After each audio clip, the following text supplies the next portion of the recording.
They say Lady Justice killed fairness with her own hands.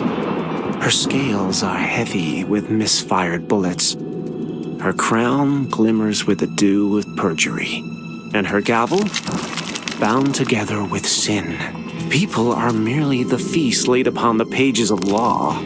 So tell me, who among us is truly worthy to dine with grace at the guillotine of truth?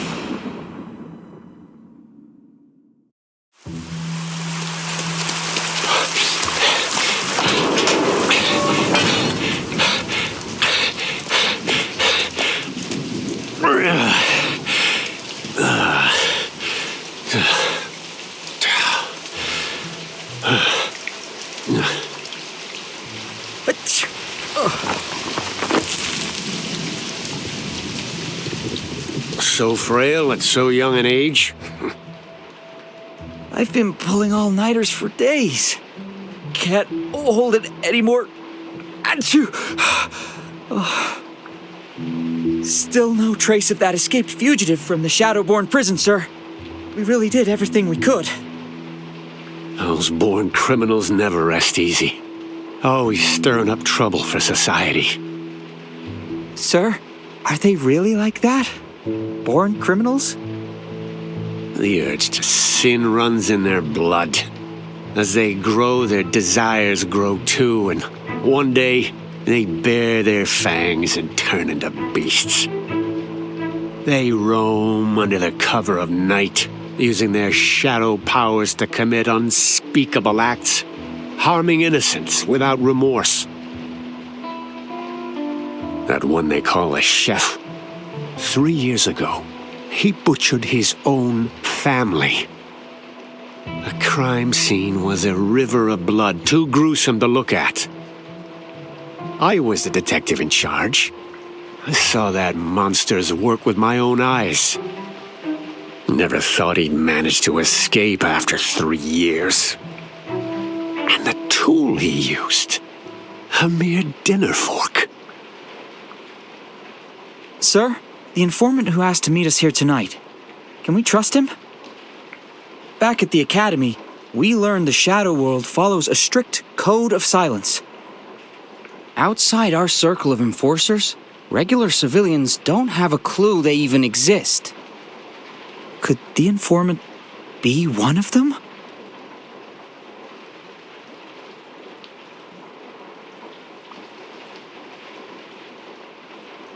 Good evening, officers.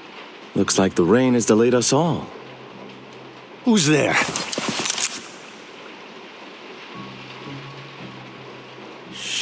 Relax, Officer Santanke.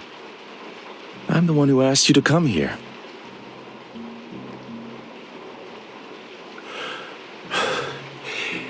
You are...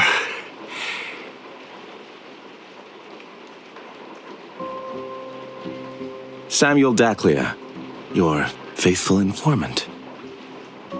Samuel Daclea.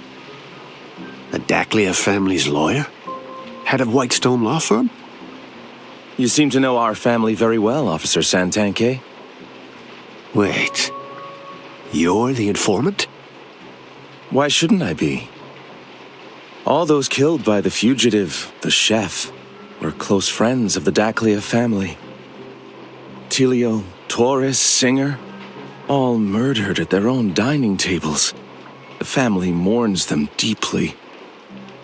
And let's not forget, 3 years ago I was the one who helped Peter put that vicious butcher behind bars.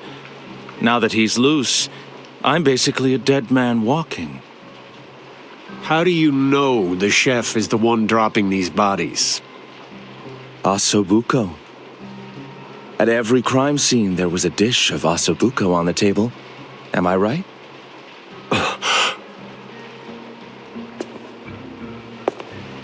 If I'm not mistaken, Officer Santanke, you were in charge of the chef massacre 3 years ago. Do you recall what was on the dining table that day? Exactly. That's the chef's signature dish. Now he's a ghost. Care to wager whose door he will come knocking on next? Me, the man who brought him to trial? Or you, the cop who slapped the cuffs on him? Or maybe Peter Jonas, the guy who blew the whistle? Okay, enough. Our priority now is finding the chef's whereabouts. You have any leads? Look at you, Officer Santanke, already worked up. What's this list? The guest list for the late Duke de Flavin's funeral. Tilio, Torres, Singer. The victims of the previous murders are all on the list. Sharp, Officer Santanke, and I haven't even begun. I take it the funeral invite already landed on your desk. The new Duchess of de Flavin could certainly use your friendship. So, Chef just turned this entire roster into his own hit list. How did you connect the dots? My cousin Rossis Dacley is also on the list. We were all worried he could be next. Now you know why I stepped forward as an informant. Officer Santanke, you must catch the killer. The lives of my cousin and the other guests are in your hands. Of course, that's our duty. With this list, we can anticipate the chef's next moves. That's reassuring. Once the killer is behind bars again, the Daclea family will reward you handsomely. No need. That wouldn't be proper. I heard you've got a case underway. Do you know Red Gloves, the undefeated star lawyer in the Capitol Court? He's my junior. A word from me and he'd be glad to help. Ah, I see. Well, thanks in advance, Mr. Daclea. Wait for my good news. Sir? Apprehending the fugitive is our duty, but making a few friends along the way won't hurt. You know how much influence the Daclea family wields in Melania. Plenty of people would jump at the chance to work for them. Let's go. Tomorrow, we'll start visiting the people on the guest list, see if we can pick up any new leads. Starting with Count Colon.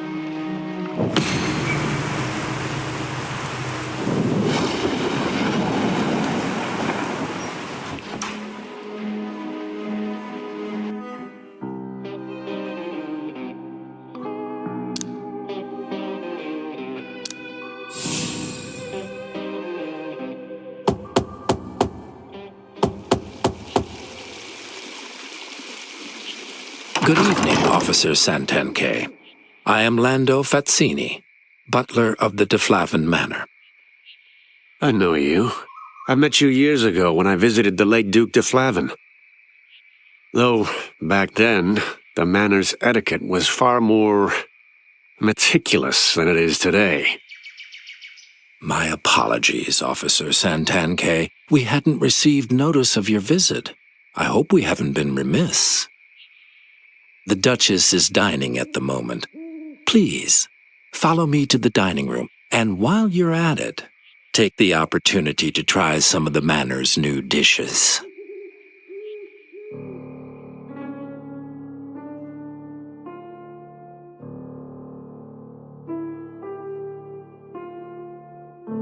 So, you're the late Duke's niece from the countryside.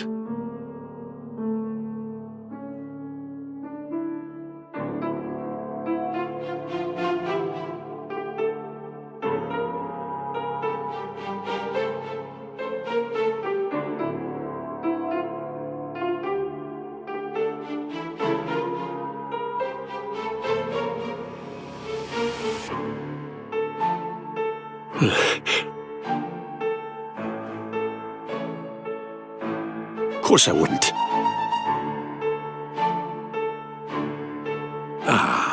Look at me. Getting old and forgetful. I'll prepare the tea right away. Ms. de Flavin, I came to see you today regarding a shocking serial murder case.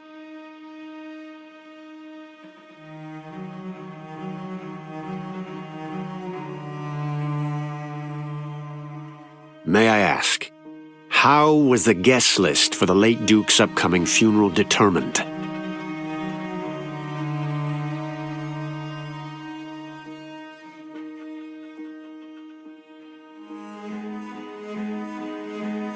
Of course, milady.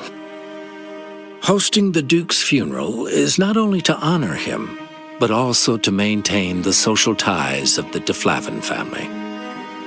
Those on the invitation list are people close to the family, or those who have business dealings with us.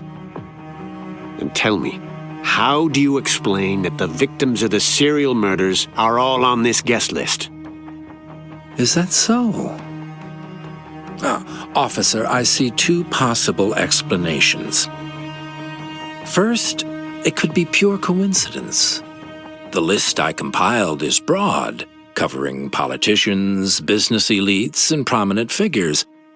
If the killer is targeting people from this social stratum, the overlap would naturally be high.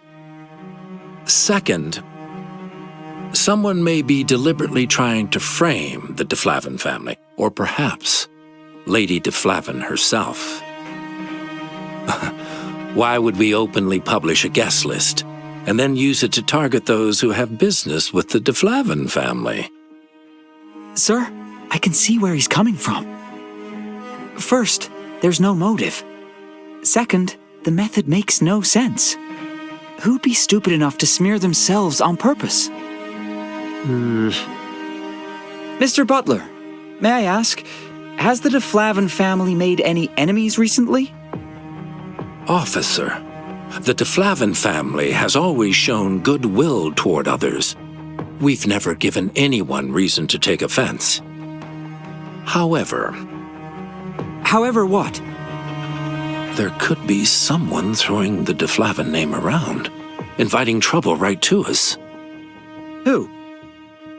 You mean Peter Jonas?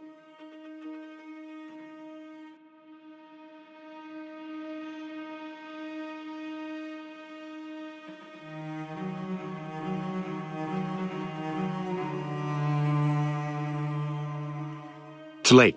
We should be going. Mr. Flavin, if any new information relevant to the case comes up, please contact me immediately.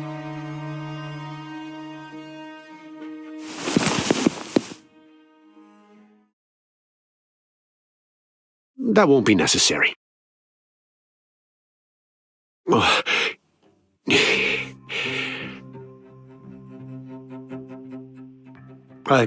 I'm fine.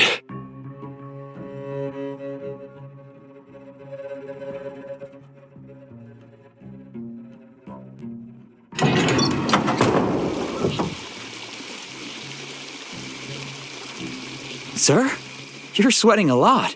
Your shirt's completely soaked in the back. You've met my wife, right? Yes? Why? She's very approachable, and she loves talking to me about the tomatoes she grows.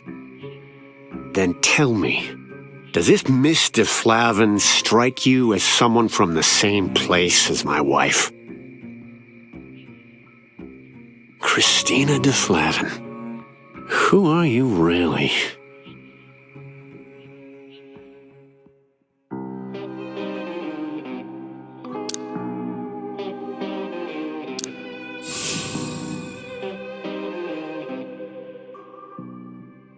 Boss, they've left the manor. And yours, boss. Truly masterful. If we don't assert our strength and keep them wary, I'm afraid these officers might mark us as easy targets. That officer was scared out of his wits, boss. The police wouldn't have brought up the guest list on their own. Someone must have tipped them off. Who could that be? I wonder. Looks like the Dockleys are pulling legal strings to come after us.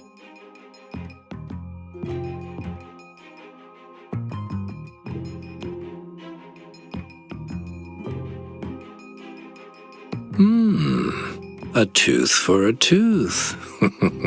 Splendid. Why do I feel like we're the bad guys here?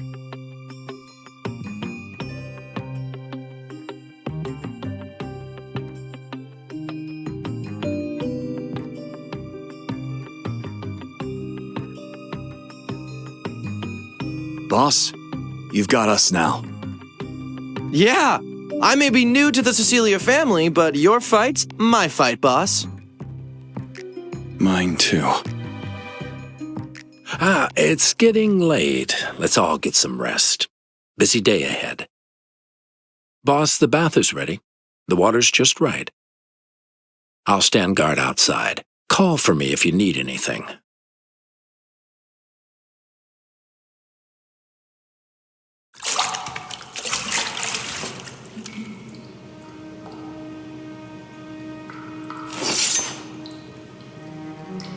Don't move.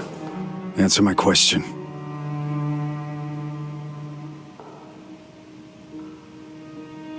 Are you with them? Don't play dumb. The ones on the funeral guest list.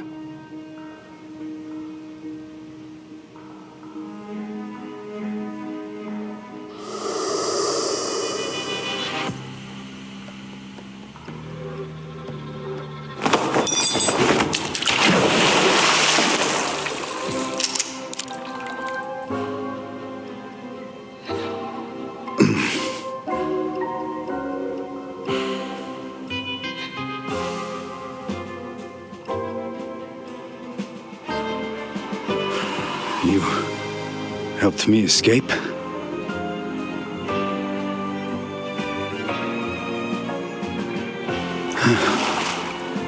The one who brought me the fork and the list. You sent him?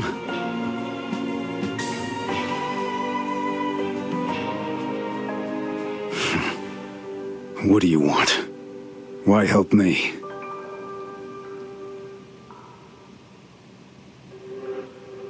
How do you know my name?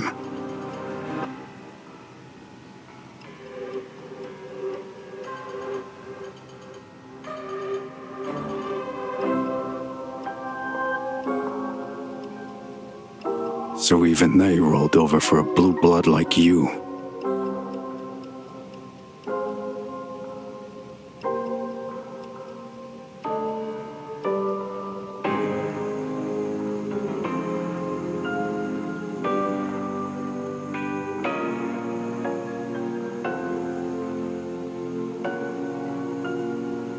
Why should I trust you?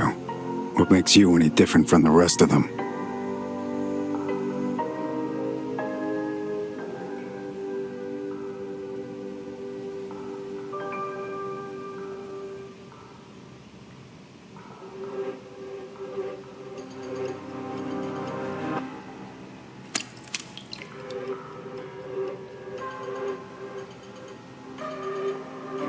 What do you want from me?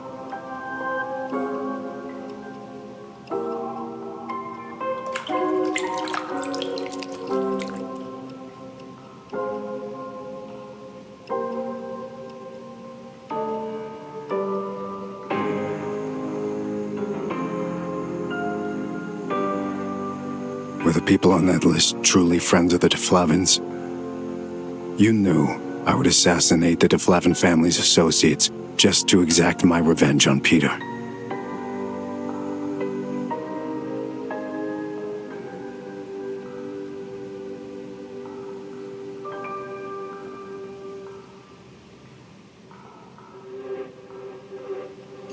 You drew up that list, made sure I saw it, then used me as your blade to do the killing.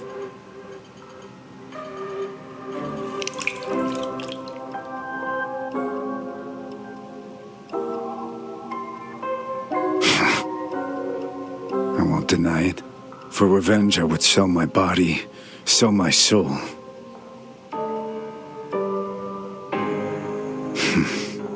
Yes.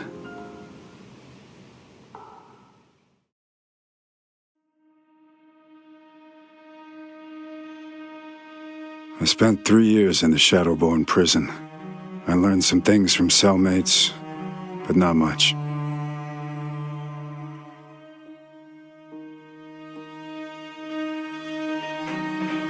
What would you have me do?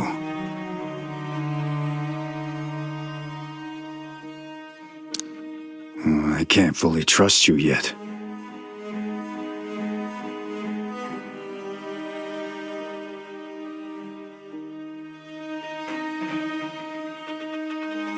If you can do that, the chef shall be your blade.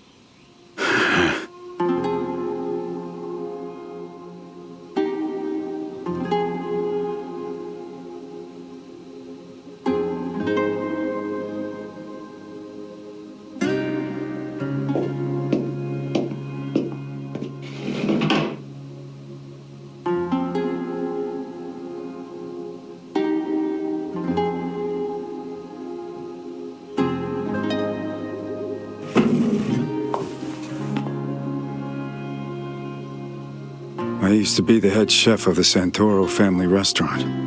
My family and I ran it together. Our restaurant was fairly well known locally, even featured in magazines. On weekends, people would line up just to get a table. A simple character, a simple family, an ordinary life. That's how my early years went by. That was until he walked through our door. Peter Jonas, the late Duke de Flavin's nephew, once the heir to the de Flavin line.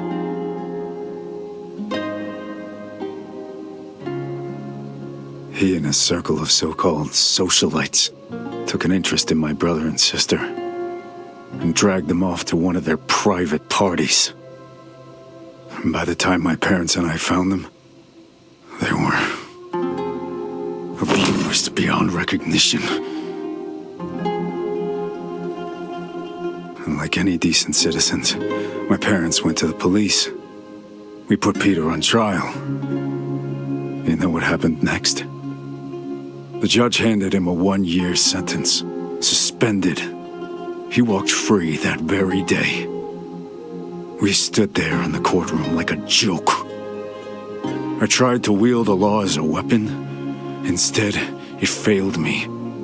It turned into the blade that cut me. I thought that was the end of the tragedy, but he wasn't done. One day after that, I opened the front door and found my parents, my little brother and sister, butchered, lying in pools of their own blood. I snapped, grabbed my cleaver. I was gonna carve Peter to shreds right there. I had the blade aimed straight for his heart. I'm a chef. I know exactly how to carve meat. True revenge might have been impossible, but killing him, that I could do. Then the cops kicked the door in, pinned it all on me, said I slaughtered my own family. And the punchline? They said Peter was the one who tipped them off.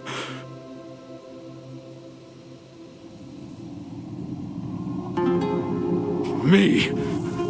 Kill my family.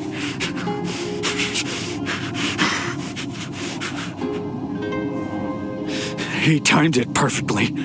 He knew exactly when I'd walk in. The bastard wanted me to see their mutilated bodies, wanted me to grab that cleaver so it would seal my guilt, and the cops my conviction on a platter.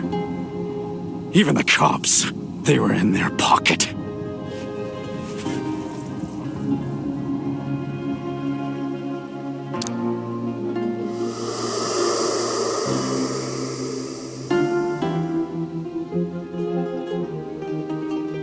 I don't remember what happened after that.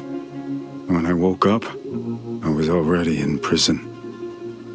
In the fog of memory, there was something like a gate.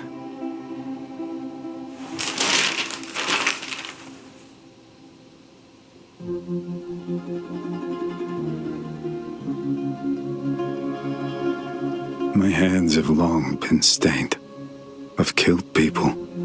I've killed many.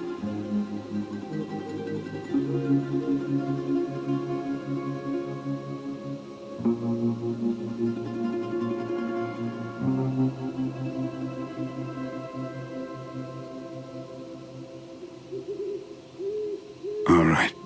But you said the Dakhlia family has infiltrated Melania's justice system. Beyond assassination, I don't see another way. A lawyer? I don't get it. At this point, what good is a lawyer?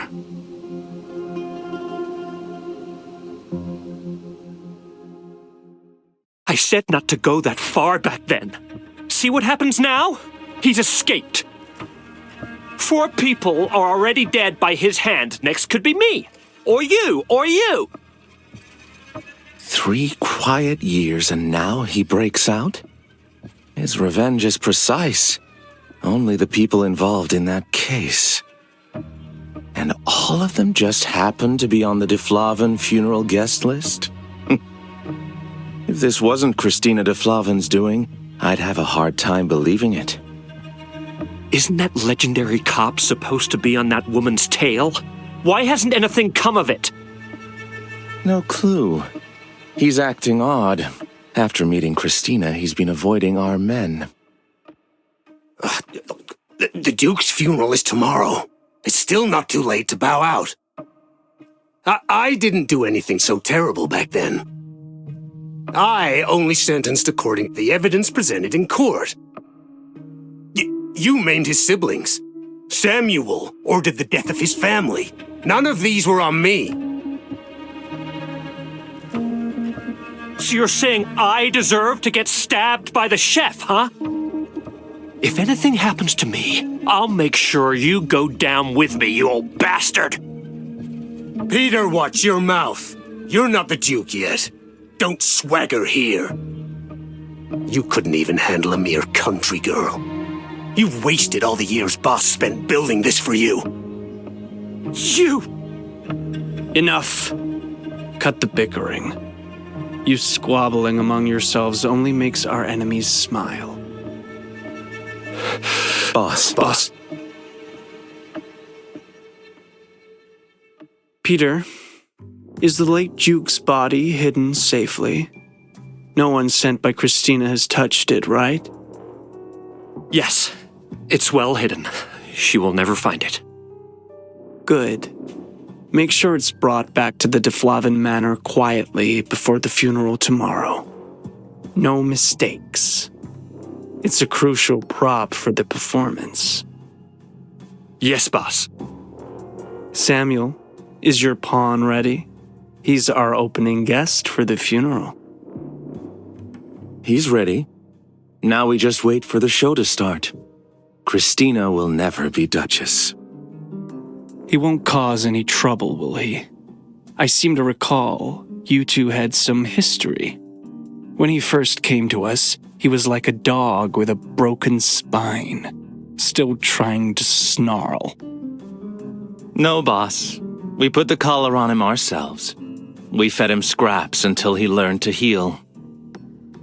He knows better than anyone that without us he'd go back to being that stray with nothing. No firm in Melania would take in a lawyer with his habits.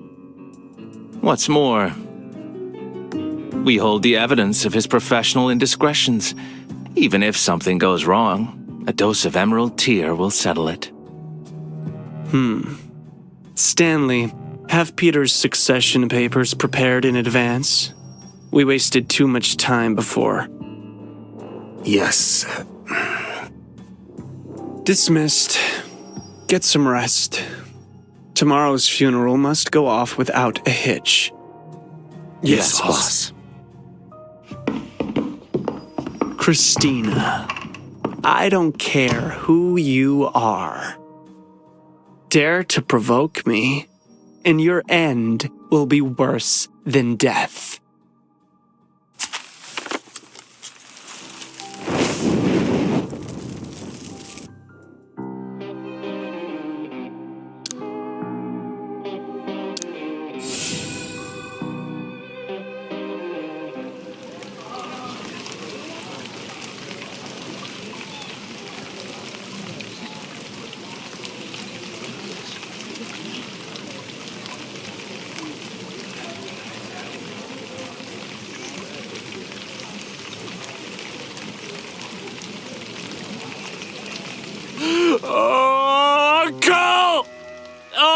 could you leave your dear nephew Peter behind?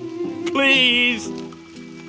It's the illness that stole you from me. Why must fate be so cruel?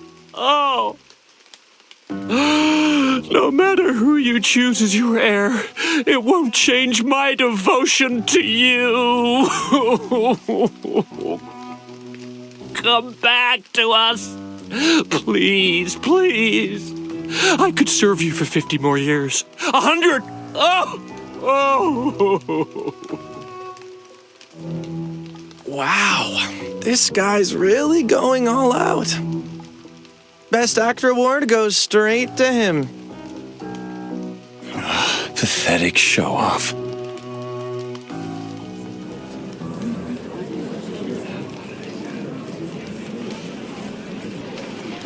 Mr. Doclia, you're here. Greetings, Mr. Doclia. Mr. Daclia, you look well today. Mr. Daclia.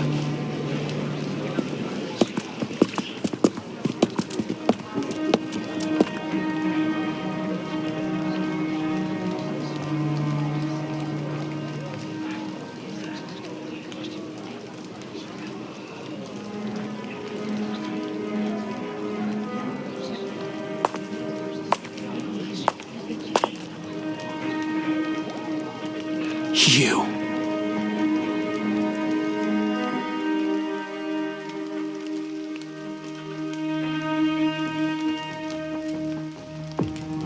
Of course not.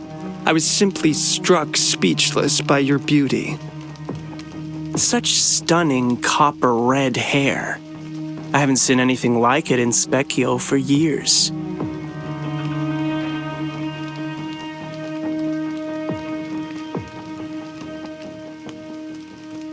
Good afternoon, friends of the late Duke de Flavin. Today, we gather here to honor and remember him. In life, he was generous and respected by all. None of us could have imagined his untimely passing. His loss is a sorrow we all share. Who is that? Another guest performer? Rosso Falcone. Specchio's legendary star lawyer. Never once defeated in court. You don't recognize him? Haven't you noticed his signature red gloves?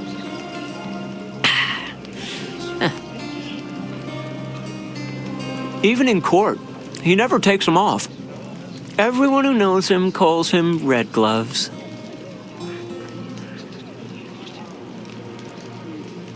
Oh, so he... Huh? Where'd he go? He's gone?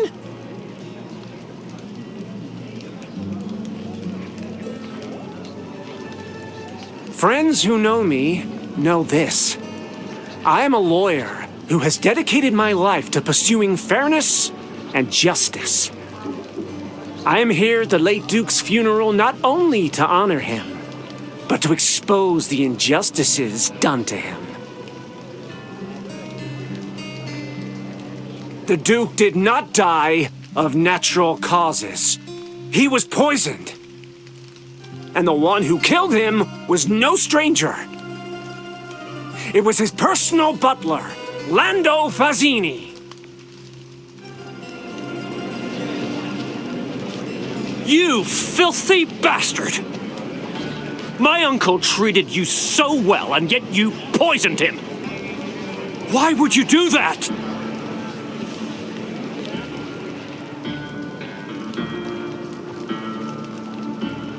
Oh, I get it now. I understand it all. You chose her. You chose Christina de Flavin. To help her inherit the dukedom, you not only poisoned Duke de Flavin, but also manipulated his final words. Otherwise, it makes no sense. How could my uncle suddenly choose a distant niece from the countryside to inherit the title?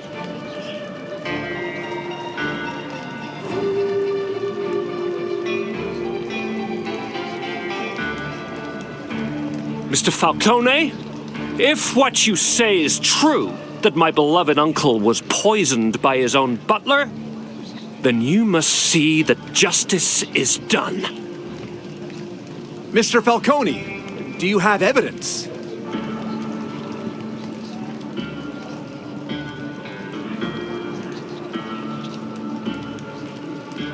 I am a lawyer. Of course, my words are backed by evidence. Tell you what, why don't we let the old Duke speak for himself? What's that supposed to mean? The old Duke's dead! Faced with such injustice, I bet the old Duke could sit right up in his grave yelling, "I won't stand for this!" Oh, milady, you have absolutely zero sense of humor. What's the matter, Christina? Are you afraid?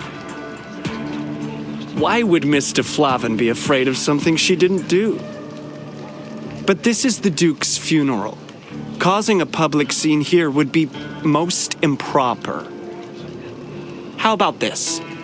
Since all of you are friends to both House Doclia and House de Flavin, allow me, as the head of the Doclia family, to see justice done for the late Duke. Dr. Niccolo, you are one of Specchio's most esteemed physicians, honorable and trusted. If the examination were to be done by you, I believe no one here would doubt the result. The late Duke was a generous benefactor to many hospitals. I recall he also funded one of your research projects, did he not? And many have benefited from it. If you would lend him your aid once more today, I will ensure his goodwill endures by continuing to support your research in his stead. Well then.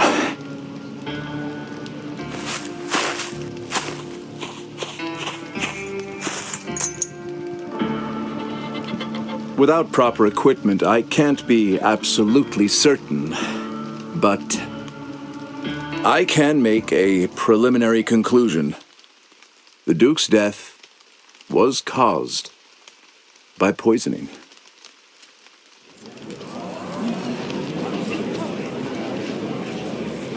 Lando! Christina! Heartless murderers, both of you! Hey! Watch your mouth! Even if the Duke really was poisoned, that doesn't mean Mr. Fazzini was the one who did it. For all we know, it could have been you, Peter. You! The boy makes a fair point. If you're going to accuse the butler of murder, you'll need more evidence to back it up. Judge Stanley, perhaps you can tell us what should be done in such a case. According to the laws of the Kingdom of Melania, Attorney Falcone accuses the butler, Lando Fazzini, of murdering his employer, Duke de Flavin. Given the preliminary evidence presented, the accused is to be detained for questioning until proven innocent. Then I accuse Peter Jonas of poisoning the Duke. You'll need to hire legal representation and file your claim with the court first, young man. Officer Santanke, you've been in charge of criminal investigations for years. In a case as grave as the poisoning of a duke, should the prime suspect be detained immediately? Lando Fazzini, you're under suspicion of involvement in the murder of Duke de Flavin. Please come with us for questioning. You think you can just say a few words and take our butler away?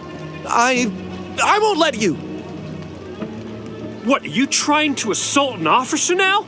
Guards! Guards! Protect Officer Santanke. Restrain the suspect, Lando Fazzini.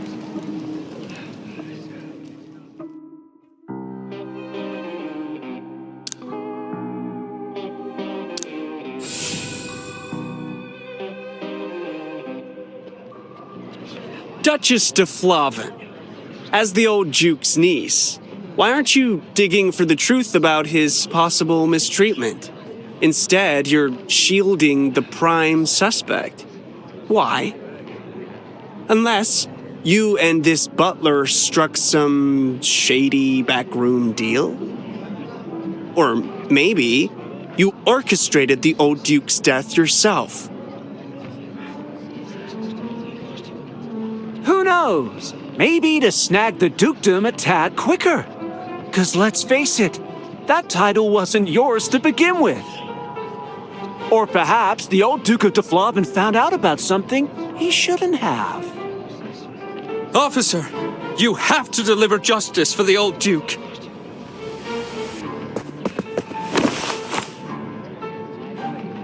I was too scared to speak before, but seeing Mr. Jonas's anguish, for my soul's salvation, I have to come forward now. Even knowing Christina will retaliate, I must reveal the truth. Officer Santanke, I accuse Christina de Flavin. She conspired with the butler Lando to murder the old Duke. And more, before she even claimed the manor, she exploited the old Duke's illness, bribing Lando to usurp the de Flavin family's power for some unspeakable business. What kind of business? Huge. Major deals, they say. The kind that could get you shot 100 times over. Don't you dare spout such lies! When did I get this intimidating? I knew it. How some backwoods girl got that kind of poise? No way the old Duke handed her the inheritance willingly. Who knows what crimes she's pulled off posing as the old Duke's niece. Bet she stole the inheritance, too. Isn't Panny your evidence? Fair enough. I'll find hard evidence. But until then, it looks like someone else will be taking your seat. Miss Christina de Flavin, I'm afraid your succession ceremony will be postponed indefinitely, at least until this case is closed. Mr. Fazzini will need to cooperate with our investigation, and moving forward, we'll also have someone keeping a close eye on your every move. Officer Santanke does not, but we do.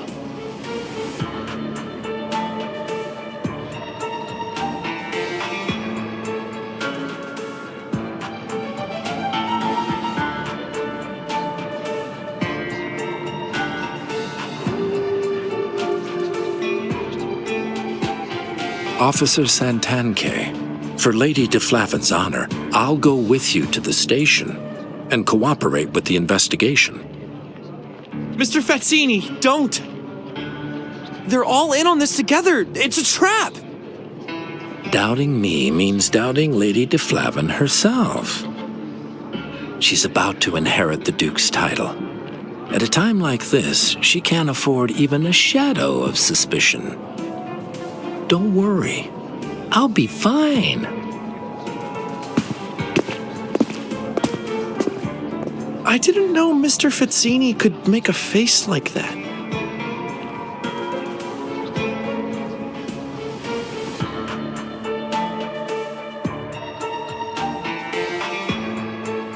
The late Duke de Flavin's body is crucial evidence. Take it back to the station.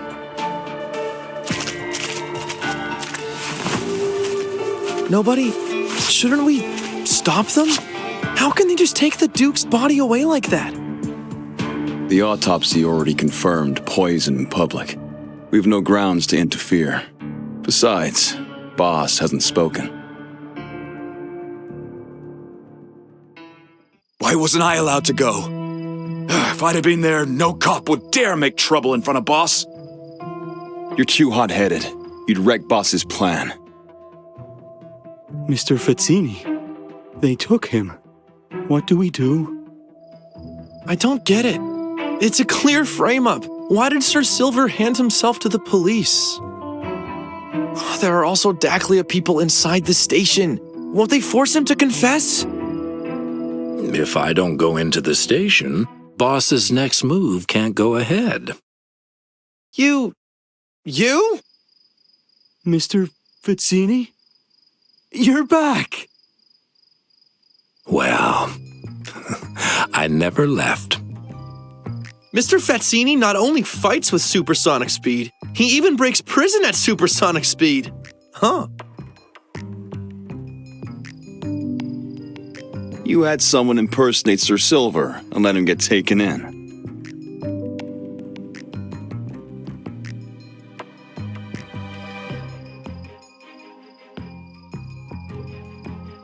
Thank you, boss, for your thoughtfulness. But if needed, I would risk myself willingly. In any case, the blame is pinned on Boss now.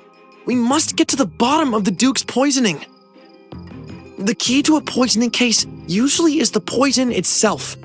If we can identify which poison was used, we can trace its source or work out the method behind it. The Duke's body showed clear signs of toxins. We still need to study the body. But now, the most crucial evidence, the Duke's body, has been taken by the police. What do we do? Should I storm the station and grab it back? Already? When did you set that up? The one who replaced Sir Silver at the station. Boss, you're incredible! I want to be someone as reliable as you. Boss, do you have any suspects for the poisoning?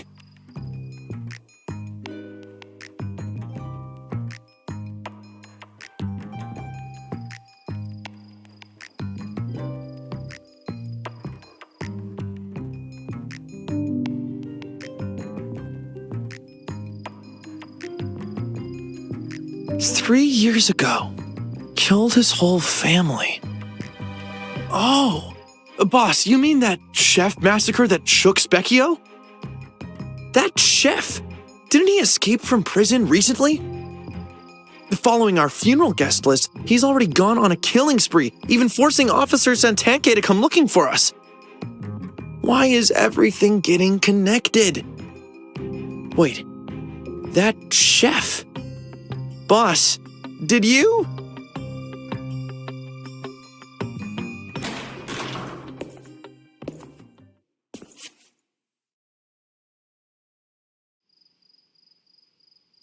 Pardon the intrusion.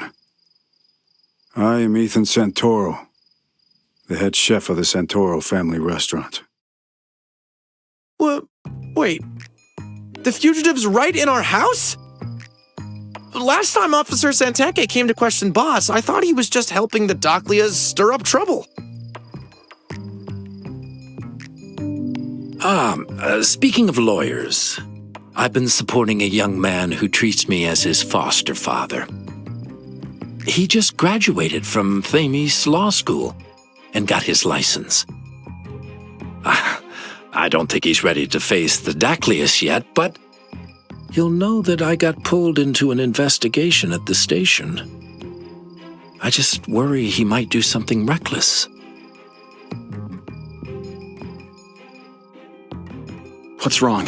Catching a cold? I'll get you some hot tea. Did you catch a chill when we met in the bath? Wait. Ethan Santoro. Where exactly did you meet, boss?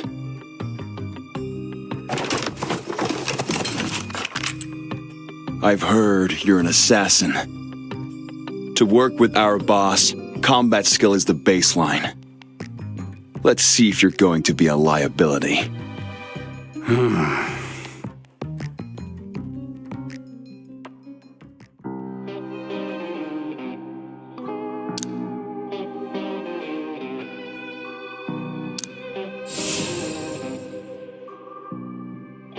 Duchess de Flavin, he's innocent. My foster father, your butler, Lando Fazzini, has always been loyal to the de Flavin family. He could never have poisoned the Duke. Please, please help him. I'm a lawyer. The law is my weapon. I know Peter and the Daclias are involved in this. I'm going to take them to court. I'll defend my father. I want your help gathering evidence. I know you have many capable people around you. Like this assistant of yours, who I hear used to be a detective. I'm still a detective. My agency is in the heart of the East 3rd Avenue Commercial District.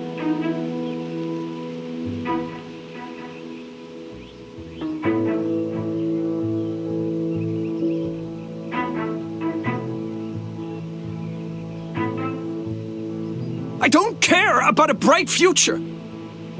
If I become a lawyer but can't protect the people who matter most to me, then this license means nothing. Fine. Even if you don't help me, I'll gather the evidence myself. Sorry for troubling you today, Duchess de Flavin. Goodbye. What a stubborn kid. Impossible to persuade. But somehow, I kind of like him. Mr. Fazzini raised him well. Loyal, righteous, and true to himself.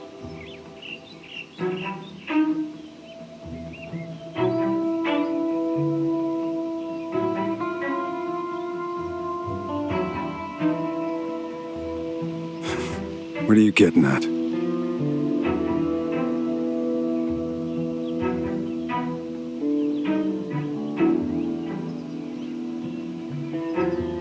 I can't guarantee their safety.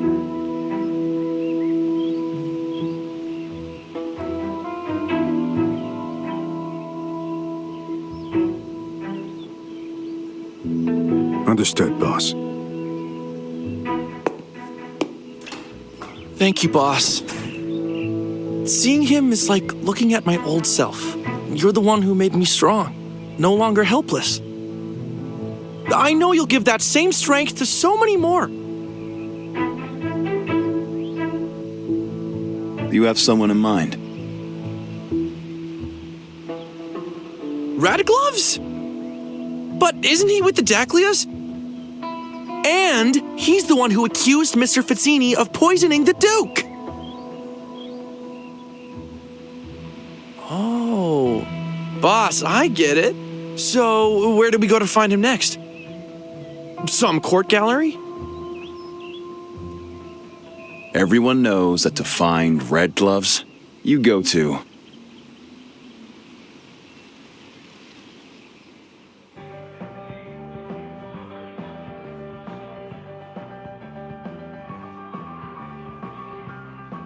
Seems like we're a little late. It's already midnight. How about we come back tomorrow morning? I checked. Closing hours still a way off midnight. What's more, clubs don't open in the morning. But...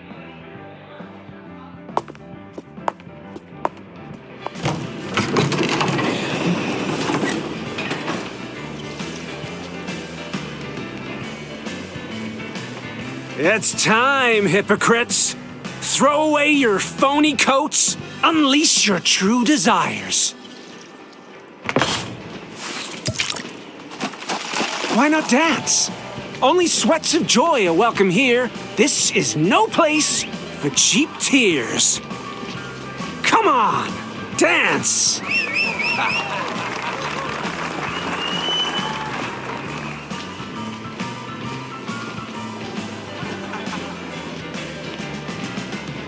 No one with you?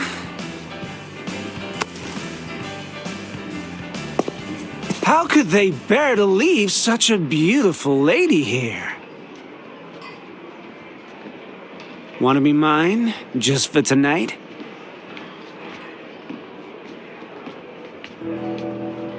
From the moment you walked in, your eyes were on me. You looking for Disco King Rosso? Or Red Gloves the lawyer?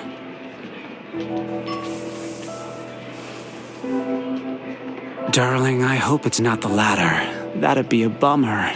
Now's not working hours. Your lying face is right at home here, Duchess of de Flavin.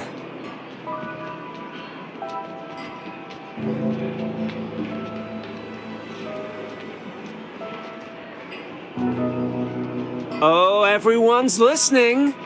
A promise from the new Duchess. How tempting. But I lack nothing except you. Oops. Isn't that obvious? All right, I can clear up my schedule after tonight's party crawl. You can do whatever you want with me then. Anything for you.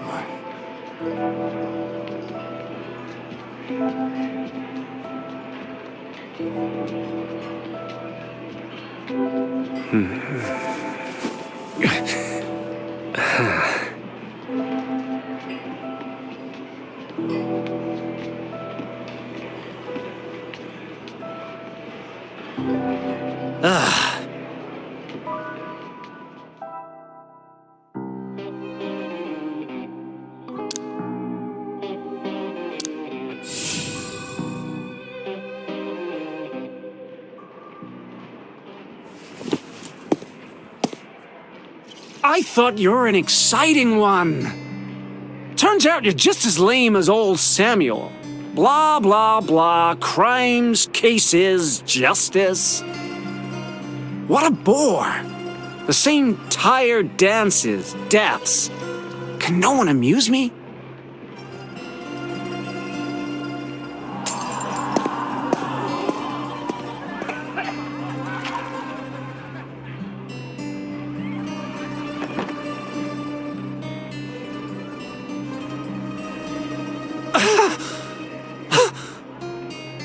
Look!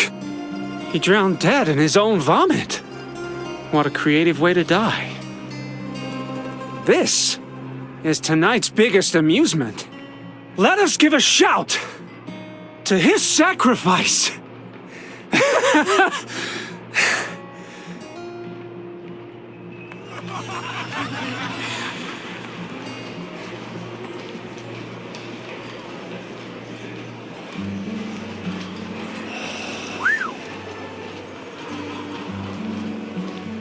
Yes, my dear, that's death for you.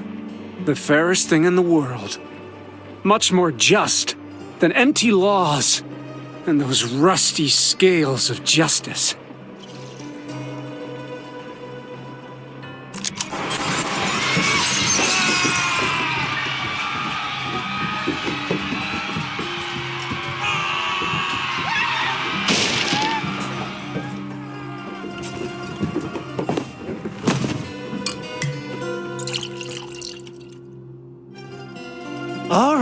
All right.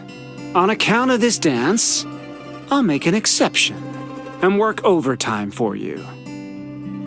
Hey, Mr. Detective, can you watch the time for me? The next party is still waiting for its star. Before boss says you can go, you're not stepping out of here. Honest answers will save time for all of us.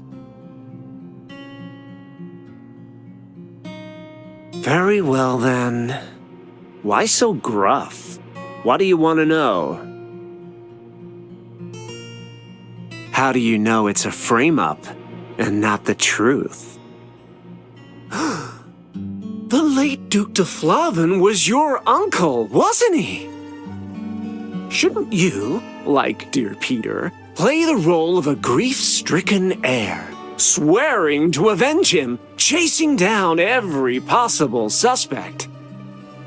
Or, you already know who the culprit is.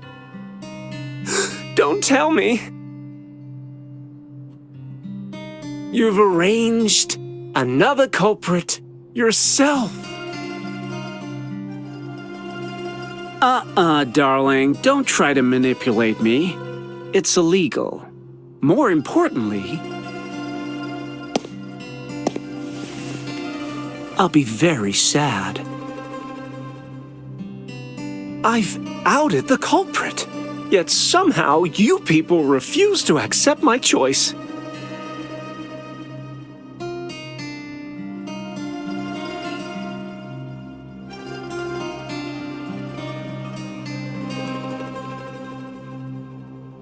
I know. It must be tough on Tony.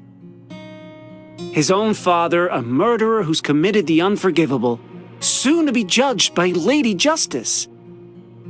But too bad. Because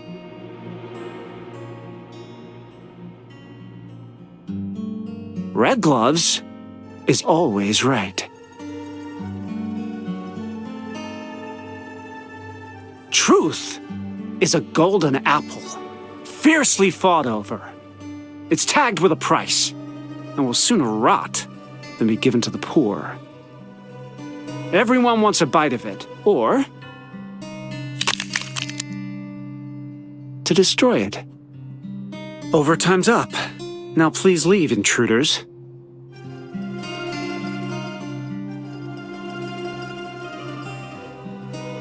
What's the difference? The power to judge is never in the hands of commoners. Would a death row inmate awaiting execution care whose hand holds the sword of judgment? Phew, he's gone. Red Gloves is a fearsome man indeed. Boss, if you won't work with us, we'll have to find another way.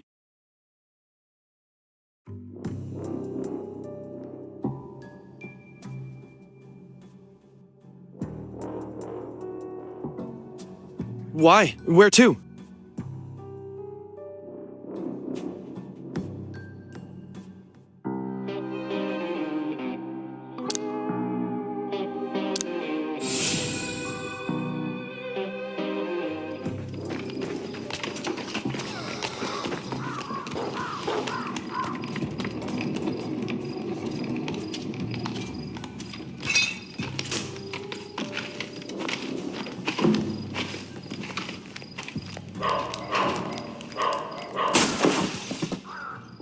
Who's there? Come with us or die. This is Terra. We're Terrans too. What makes you think Tyrant will care if you get roughed up a bit, huh?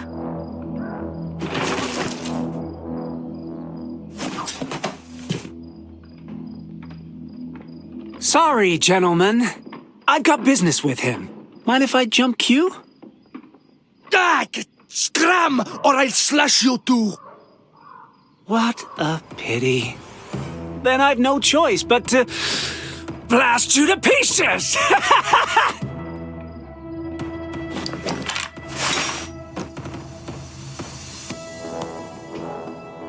If it isn't the Duchess of Deflaven. This here's the lower city. Paradise of the poor and the outlaws. What brings you here?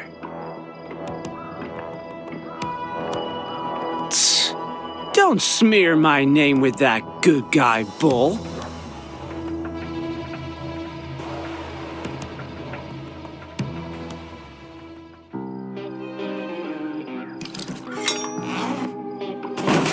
Oh, look.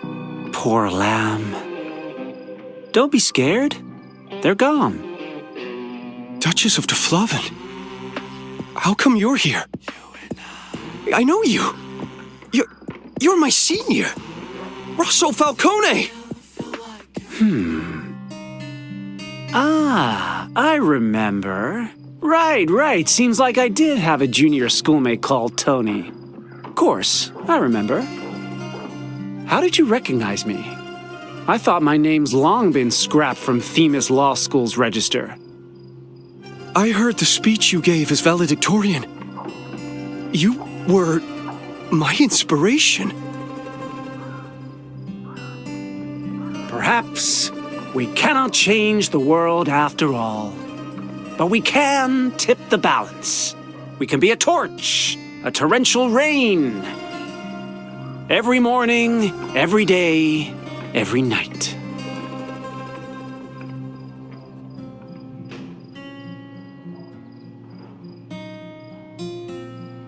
Ah, the good old days. You trying to get chummy with me? Too bad. In fact, I don't remember you at all. Too many guys called Tony. A name as common as Rosso. Plain, cheap, commonplace. You don't have to remember that senior anymore. Because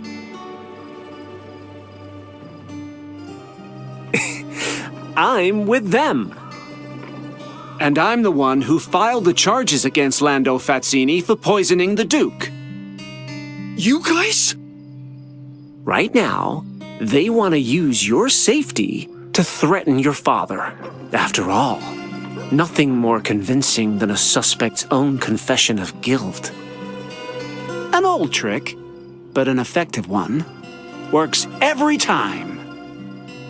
Violence cannot affect total submission. This is where my views diverge from theirs. Since we're old schoolmates, I can turn a threat into bait.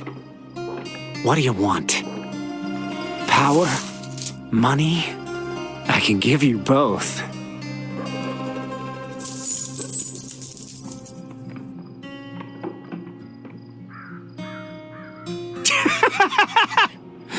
It hurts, huh? You feel resentment? Humiliation? Oh, your eyes give you away. But you can't fight back. You don't have the guts. You got morals and order to observe, norms and justice to upkeep, plus the power gap between us. Poor you, Tony. This is no ivory tower book stuff. This is a glimpse into how the real world works. This is the law, the truth. But now, you've got a chance to change your fate.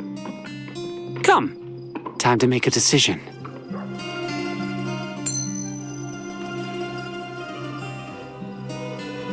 Do you choose vain resistance and become evil Red Gloves? Or will you bow to the Daclias and become the successful, famous Samuel?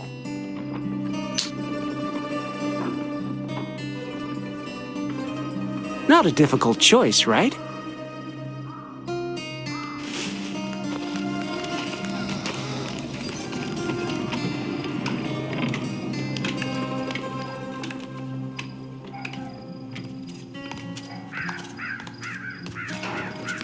And yet I still don't want to be like you.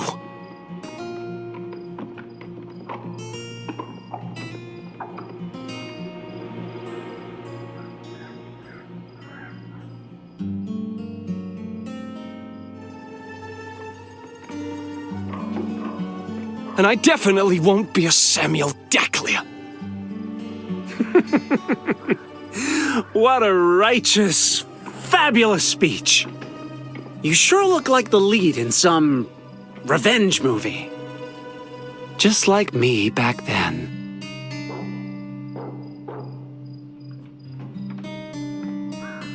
The same choice. A stubborn, foolish, futile choice.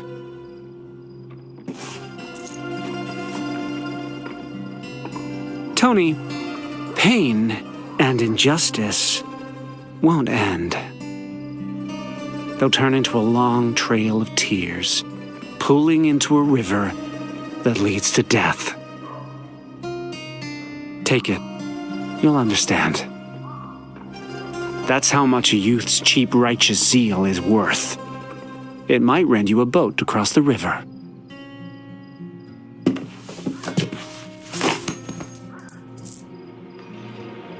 I'll prove that my dad is innocent. I'll get the real culprit and let him be judged.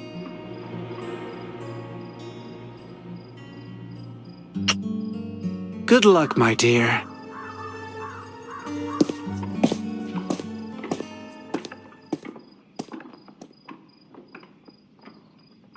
Boss, shall we drop it? What makes you say that?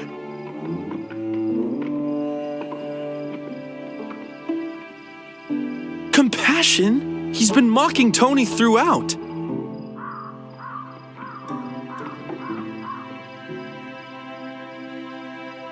But he looks every inch the megalomaniac.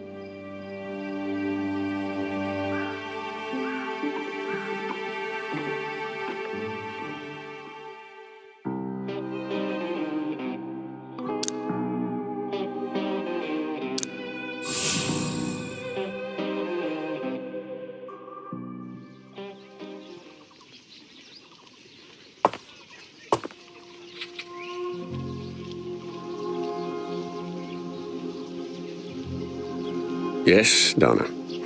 Every student upholds it so as to leave no regrets in one's professional career.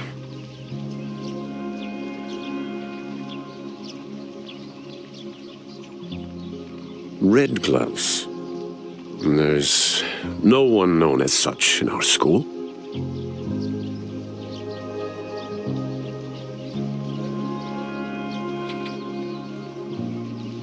From the moment he smashed this Lady Justice statue, I knew he'd made his choice. Rosso was once our brightest student. He and his senior classman Samuel Doclia were the luminaries of our school back then. That was so until after his graduation, when his father was accused of murder. The first case he handled as an apprentice lawyer was his father's murder case. All the evidence pointed to old Falcone, and no lawyer was willing to take on this lost case, or rather, they didn't dare to. Someone from the Doclia family, Samuel's own younger brother. Rosso took great pains to obtain ample evidence, but no one knew what happened. On the day of the trial, he attended with his hands full of scars. He then gave his all to clear his father's name. Blood from his ruptured wounds stained the floor, and just when success was within reach, his father suddenly confessed to the crime. I was sitting in the gallery, watching him. Watching my student stumble his way out of the courtroom, with his hands full of scars and his ideals shattered.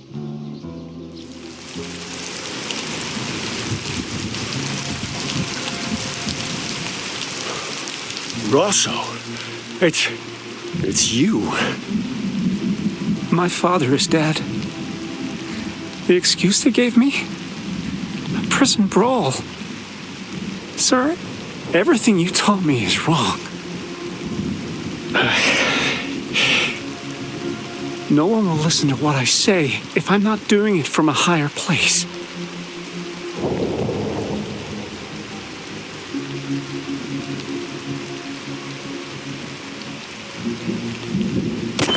You do not see. You do not hear. If you can't mete out justice, nor render a fair verdict, then I am...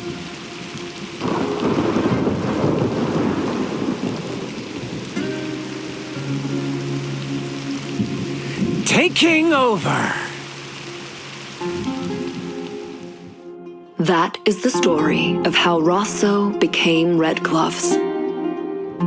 Every inch of his fingers crushed, settling into a deformed shape amid stinging pain. His dignity and aspiration trampled, wrapped in bloody sin through an everlasting night. That's the first loss Red Gloves suffered in his career, and it remains his only loss. Red Gloves will win many more cases, but no more wins for Rosso Falcone.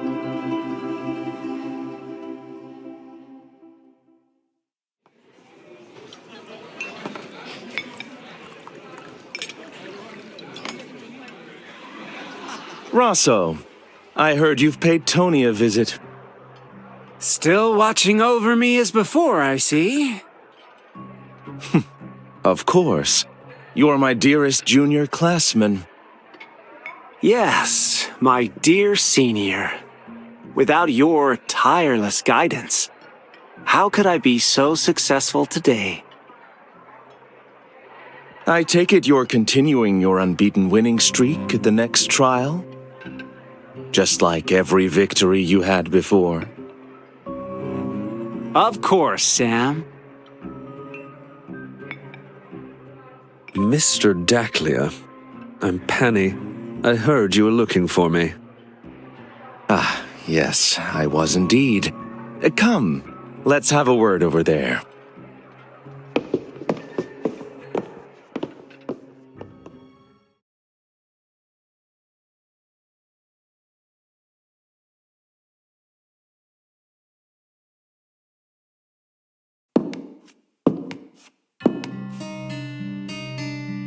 I thought you wouldn't find me again.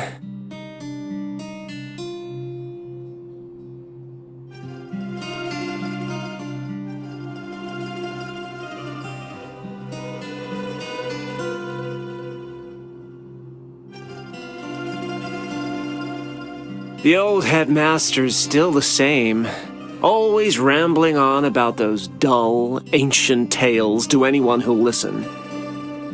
Fancy the Duchess of Deflavin to be so into me, tailing me from the dance floor to Terra, from Terra to the hotel. Others might think you're a raging fan of mine. Very amusing. How'd you do it?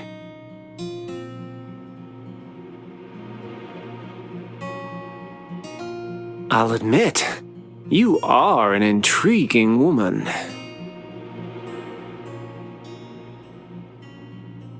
Darling, what makes you think that of me?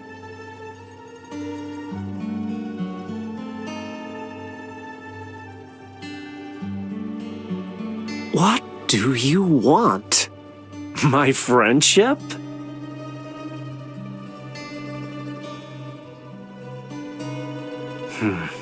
What's in it for me, then?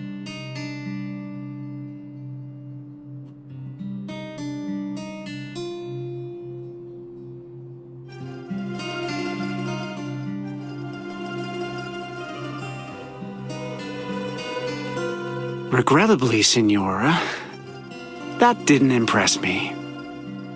In light of our imminent verbal clash, please accept my kiss. Boss, you really joined the Red Gloves fan club? Then what you said just now.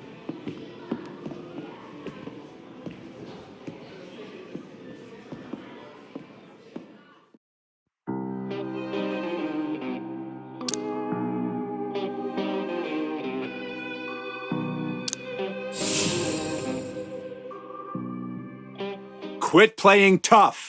You're the one who poisoned the late Duke, aren't you? How'd you do it? Who gave you the order? Was it Christina de Flavin? Old man, don't think we can't pry it out of you. What time is it? 7 o'clock. Time to eat.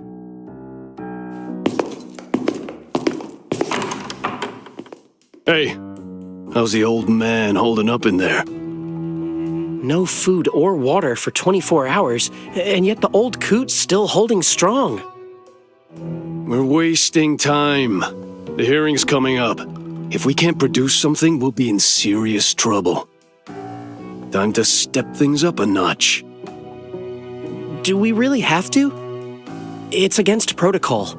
If we get caught, our jobs are finished. If they blame us later, we're done anyway. Then be discreet. Wrap the baton in a towel. No marks, no trails. I'll go in first. You two come in after and help.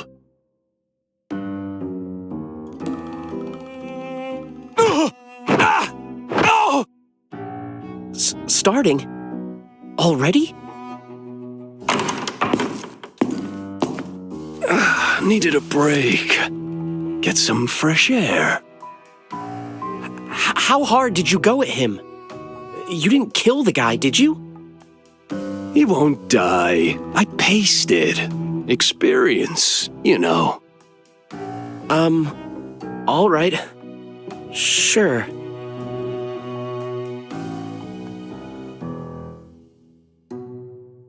You've got, sauce on your mouth. Had a slice of pizza. Didn't taste great.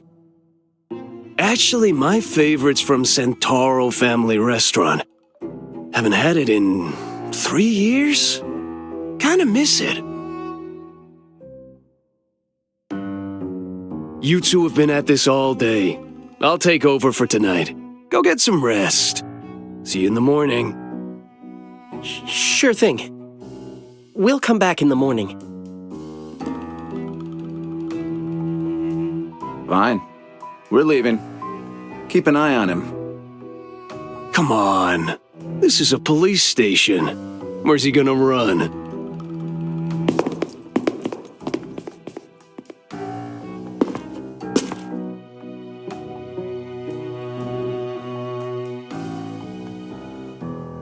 All right, I know you've got a lot of questions. Anyway, I don't plan on letting you walk out of here alive. A little demonstration of my tricks won't hurt.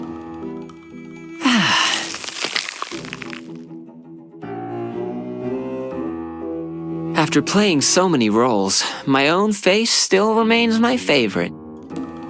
A smile does wonders for my facial proportions, don't you think? Wrapping the baton in a towel. Classic. Beginner-level interrogation technique. I've seen far more sophisticated ones. Want a demonstration?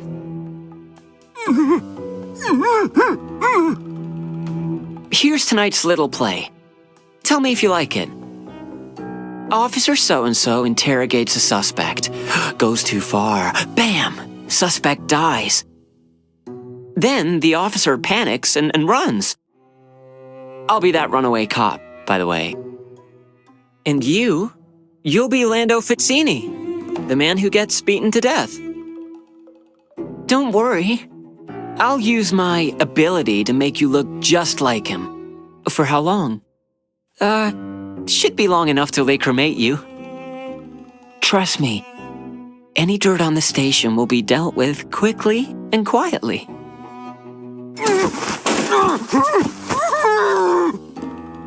I still got other business to attend to. No time to waste. Showtime.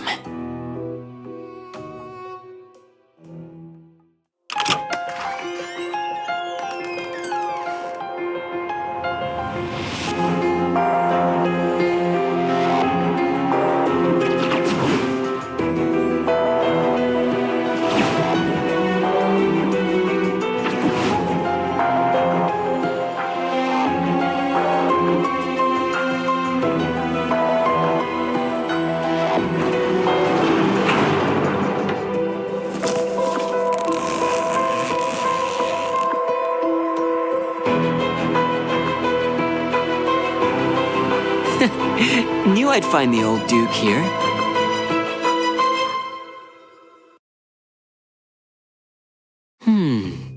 Got the physical evidence my client wanted.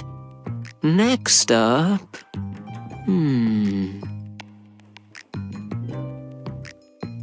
Ooh, testimonies from the little lambs? That's a tricky one. Those wolves scared the wits out of them long ago. Now they just bleat with bootlicking charm or terrified whimpers. All right.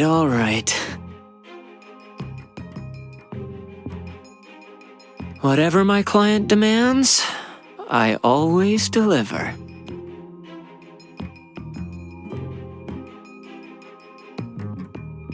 Let me be your lead sheep. Come on, bleed for me, my poor, sweet, pitiful little lambs. Come spill your role in those dealings. Pour out your gleeful regrets and smug sins. And remember to jot down those testimonies honestly, or I'll have to break out some special tricks.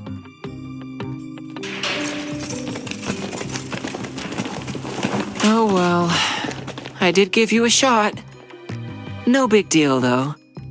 I've always loved fairy tales where the sheep devour the wolves.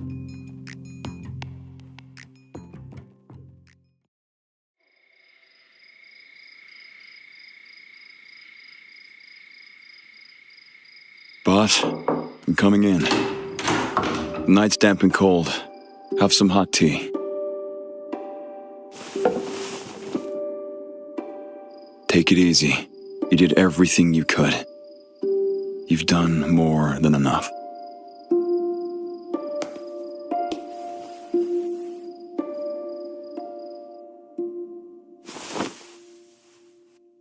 If you feel tired, we can just walk away from it all.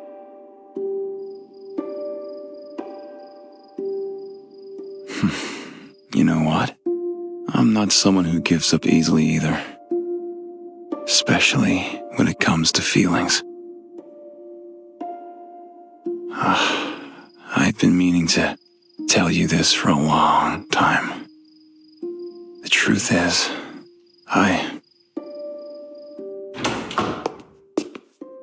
You!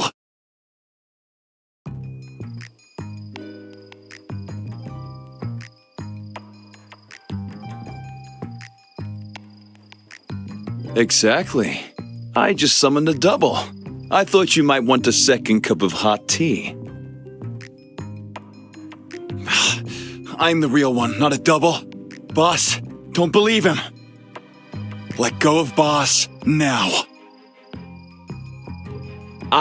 Nobody, will never let go of Boss. She's the reason I live in this world. You imposter. I'll expose your true form right now.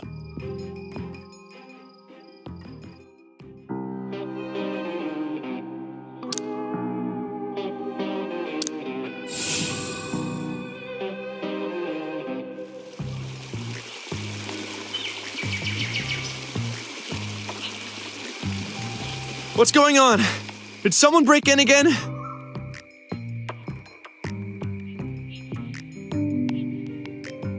Two nobodies. Summoning your double in the middle of the night? What is this, a sparring match? Fighting a double is no fun. Come fight me. Double? How nice. I want one. Then pulling weeds would be so much faster. A dozen gardeners wearing buckets on their heads? Anyone passing by would die of fright. He's not my double. He is my double, but he's gone rogue. He actually thinks he's the real one. Huh? What? I'm totally lost here. A shame. I still have 10 minutes left on this disguise. Fine. Since my employer insists.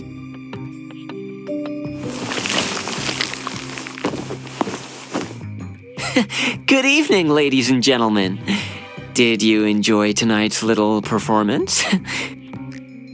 Of course, that bit of improvisation wasn't the main act. The real highlight is... ta-da! The poison found on the late Duke de Flavin's body. Let me take a look. So you're the professional Boss hired to take Sir Silver's place at the police station. Miss de Flavin actually calls me a professional? Coming from my employer, that's the highest praise. Much appreciated. I'll be sure to work extra hard to keep up that reputation.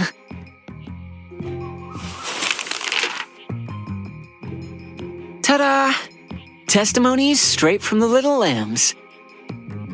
Writing's such a drag, so I had the ones with intact hands scribble their own. The broken-handed ones, they just bit down on the pens and got it done.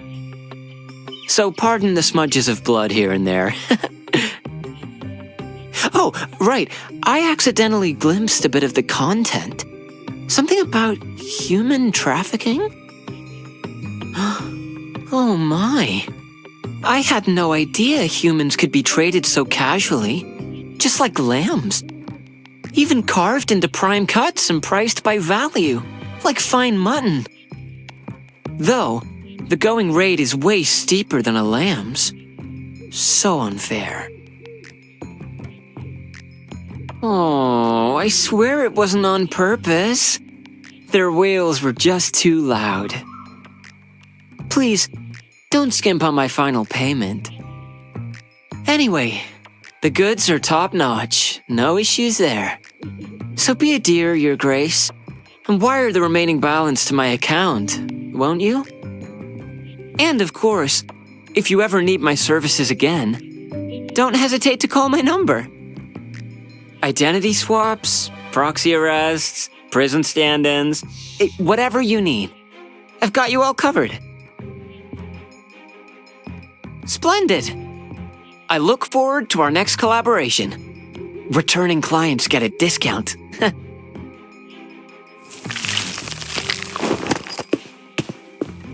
Great, we have the poison. But with only 2 days left, can we trace its source in time?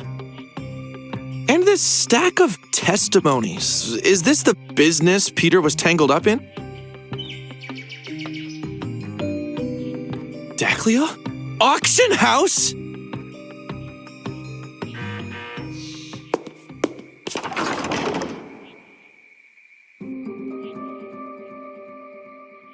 You look familiar. Last time, you were selling gum by the gate. There was a phone number hidden inside the wrapper. What are you selling this time? Mr. Cool Guy, I'm selling flowers today. A whole basket for just 3 e-sols. Thank you, Mr. Cool Guy. If Miss DeFlavin never needs our help again, just ask the street kids where you can buy the veil. Good luck. May victory be yours.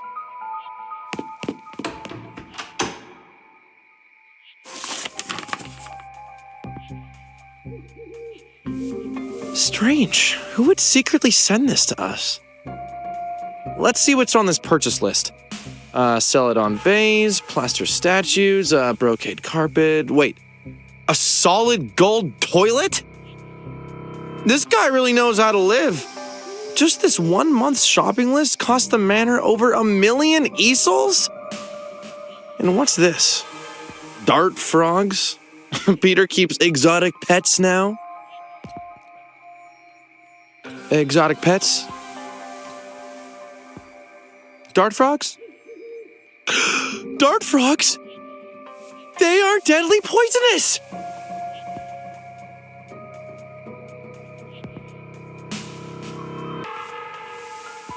Understood. And look at this. Severance payment. The dismissed employee was the Duke's chef, Loff. The amount is 500,000 e-sols? 500,000? My death contract was only worth 100,000.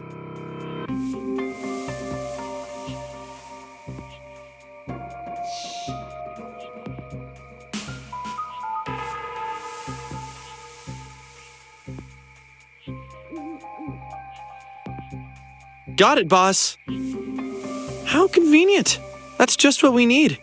But whoever sent us this stuff, what's their real motive? Can we trust them?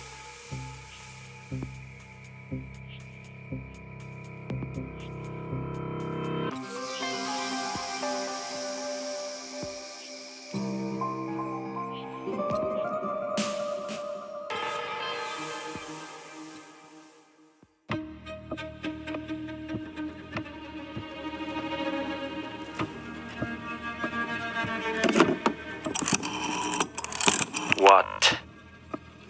Have you got any leads on the Key of Lust? Nothing from my end.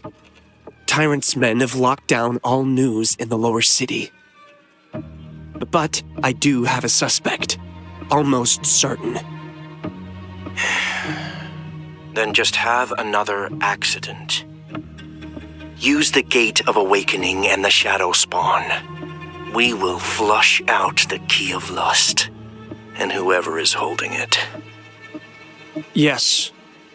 Understood.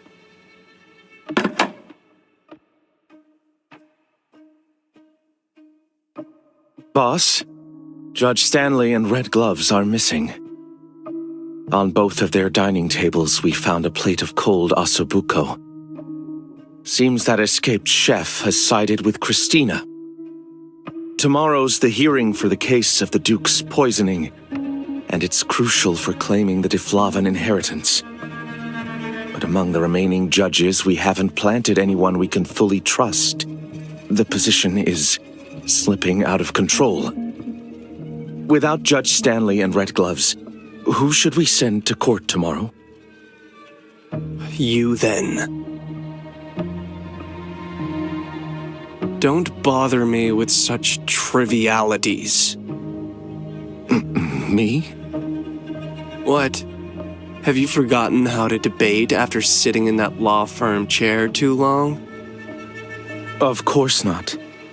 I'll present as Peter's defense attorney tomorrow. Rest assured. Take this. Drink it if necessary. I hope you won't need it. Ivan, tonight's batch.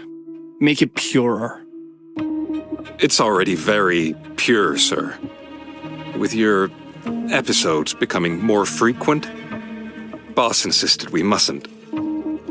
Since when do you question me? Do you no longer heed my orders? When I say higher, I mean higher. Yes, sir.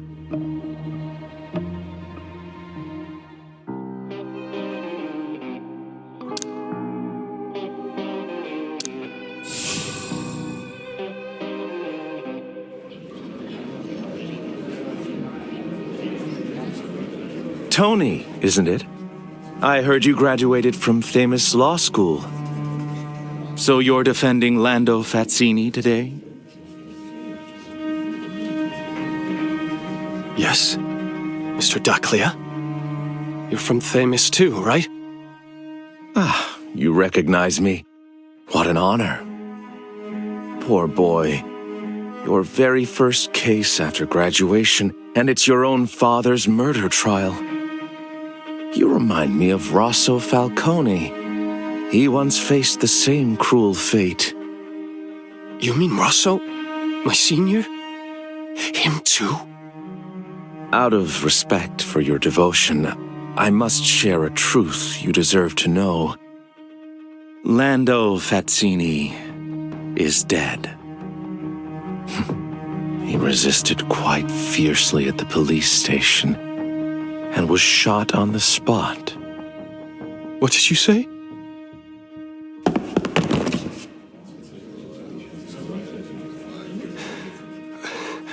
You're lying. My father is dead? Then what am I even doing here today?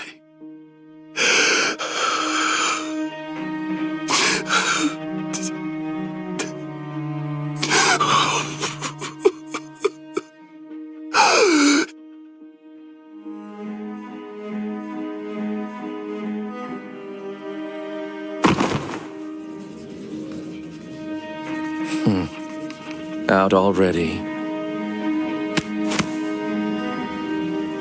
Pathetic. Even Rosso lasted longer. He at least finished the entire trial, with both hands shattered to the bone.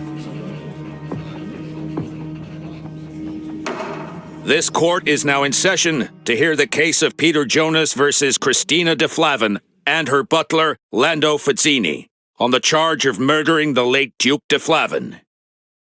Counsel for both sides, please state your positions.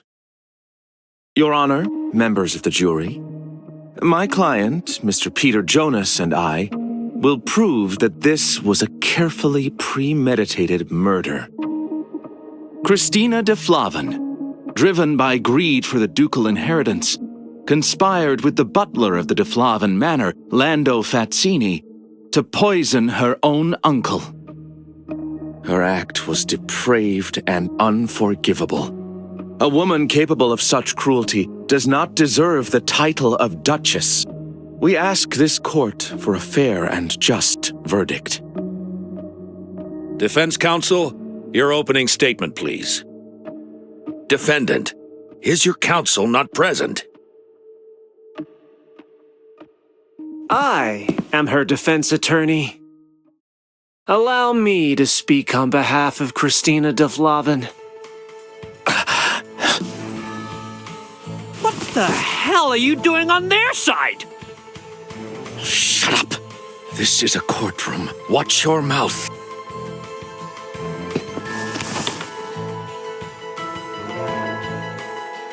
Your Honor, I must challenge the opposing counsel's standing. His record of misconduct and repeated ethical violations renders him unfit to practice before this court. Challenge denied. Any challenge to counsel's qualifications must be raised prior to trial and supported by evidence. Your Honor, I present my current certificate of good standing and a review from the Bar Association. Any prior allegations and any minor procedural oversights have been formally addressed and resolved through the proper channels. The court recognizes the counsel. Both sides will now confine their arguments to the merits of the case.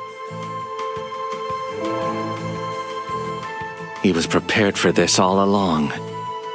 Well played, Rosso.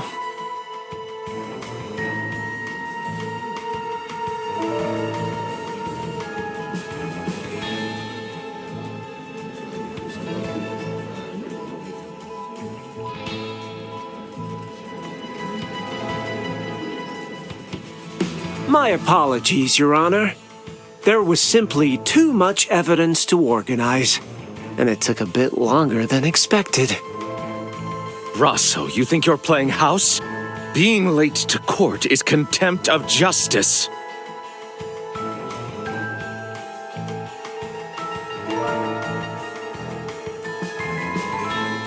Frankly, you just said the most spot-on sentence in all of your vapid life.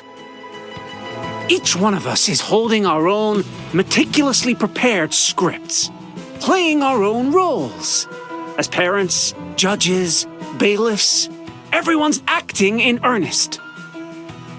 Looky look, the gavel, the evidence pile, the witness box, the trial scene set up as a fabulous stage. Oh yeah, rules! There's the rules! There'd be somebody laying the rules and every one of us has to obey him or face punishment. Maybe some will think, why him? Why can't I set the rules? But alas, nobody wants to be locked up or to be told off. We're done playing with you! We all want to be the main act. But today, the spotlight isn't on me, or even on Christina. It's... Guess who?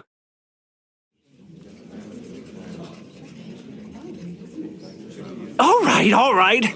Seems you're all sick of waiting. The mastermind behind the old Duke's killing is none other than... Peter Jonas! Defense counsel, are you suggesting that you also intend to accuse Peter Jonas of murdering the Duke? Yes! And I further request that this case be joined with the Chef Massacre case from 3 years ago. A case that shook Specchio. Objection, Your Honor. The defense counsel is arbitrarily linking two unrelated cases.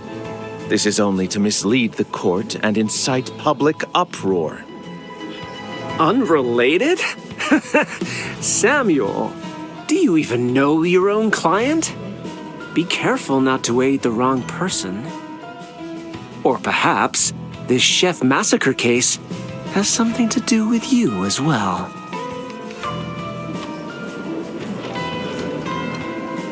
Defense counsel, you claim these two cases are connected. On what basis?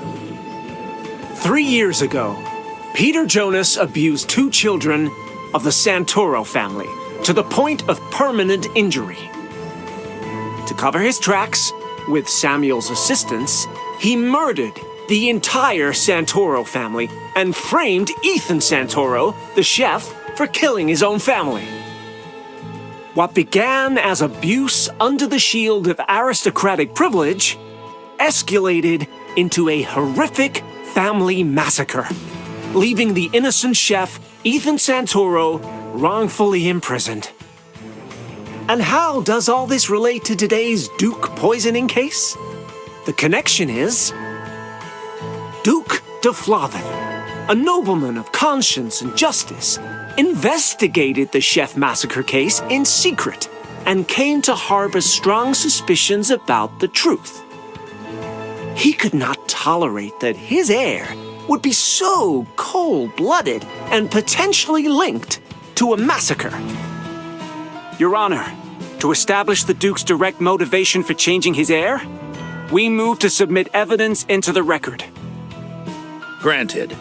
Please present the evidence to the court and establish its chain of custody and authenticity.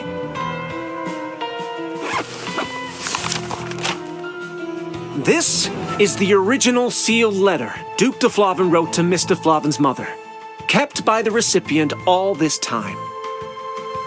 The letter clearly states, "My nephew Peter may have been involved in the massacre of the Santoro chef's family. His character makes him unworthy to inherit the dukedom. I have decided to designate Christina as the primary heir."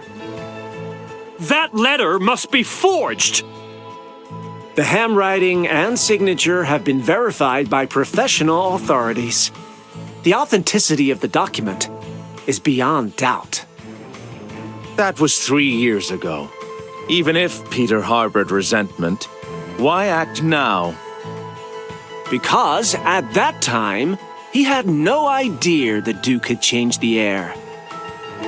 Duke de Flavin, childless all his life, had only his sister's son, Peter Jonas, by his side growing up. The Duke had long designated Peter as his heir. If not for the chef massacre, that succession would never have been altered. Normally, a will is highly confidential, yet with Samuel's assistance, Peter bribed the Duke's will attorney and inspected the will twice. On the first inspection, Peter was still the heir.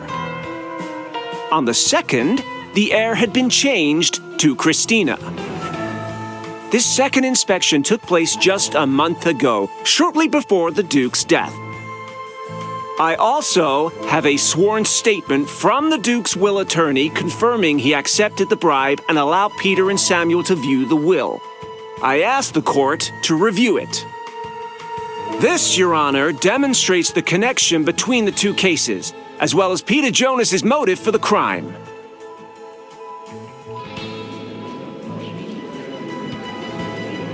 Objection.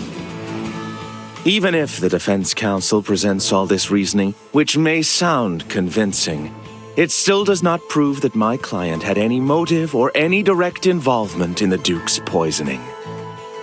I have evidence showing that the poison was administered by the Duke's butler, Lando Fazzini. I request the court to allow me to call a witness. Duke de Flavin's personal valet, Penny.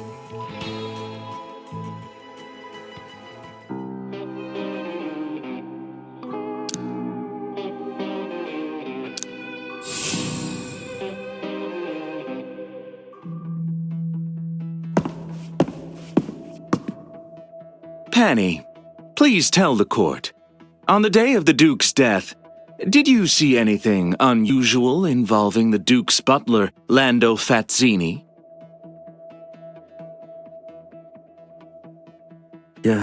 Yes. That night, I saw Lando sneaking out of Duke de Flavin's study, holding the crystal glass the Duke normally used for absinthe. He wiped the rim vigorously with a handkerchief. When he noticed me, he was startled and put the glass back in place hastily, then ordered me to press the Duke's clothes right away.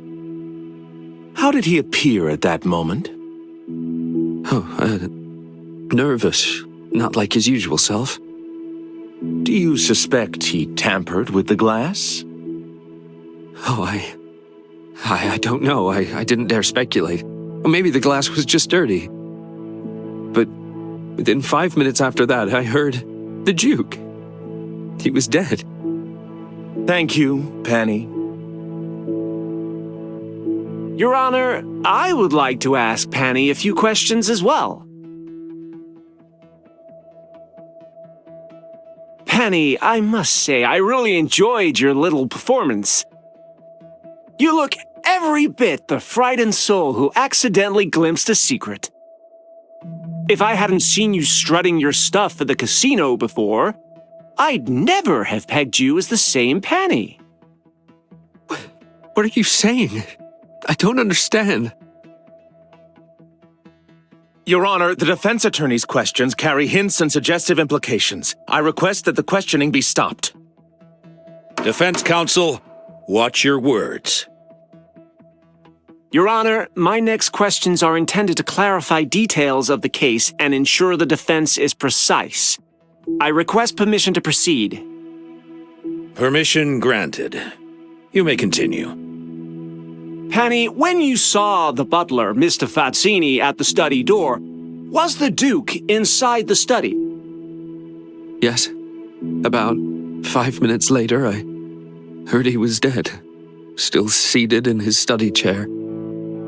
We all assumed the Duke had a sudden health episode, since he had long-standing health issues and required regular visits from the family doctor.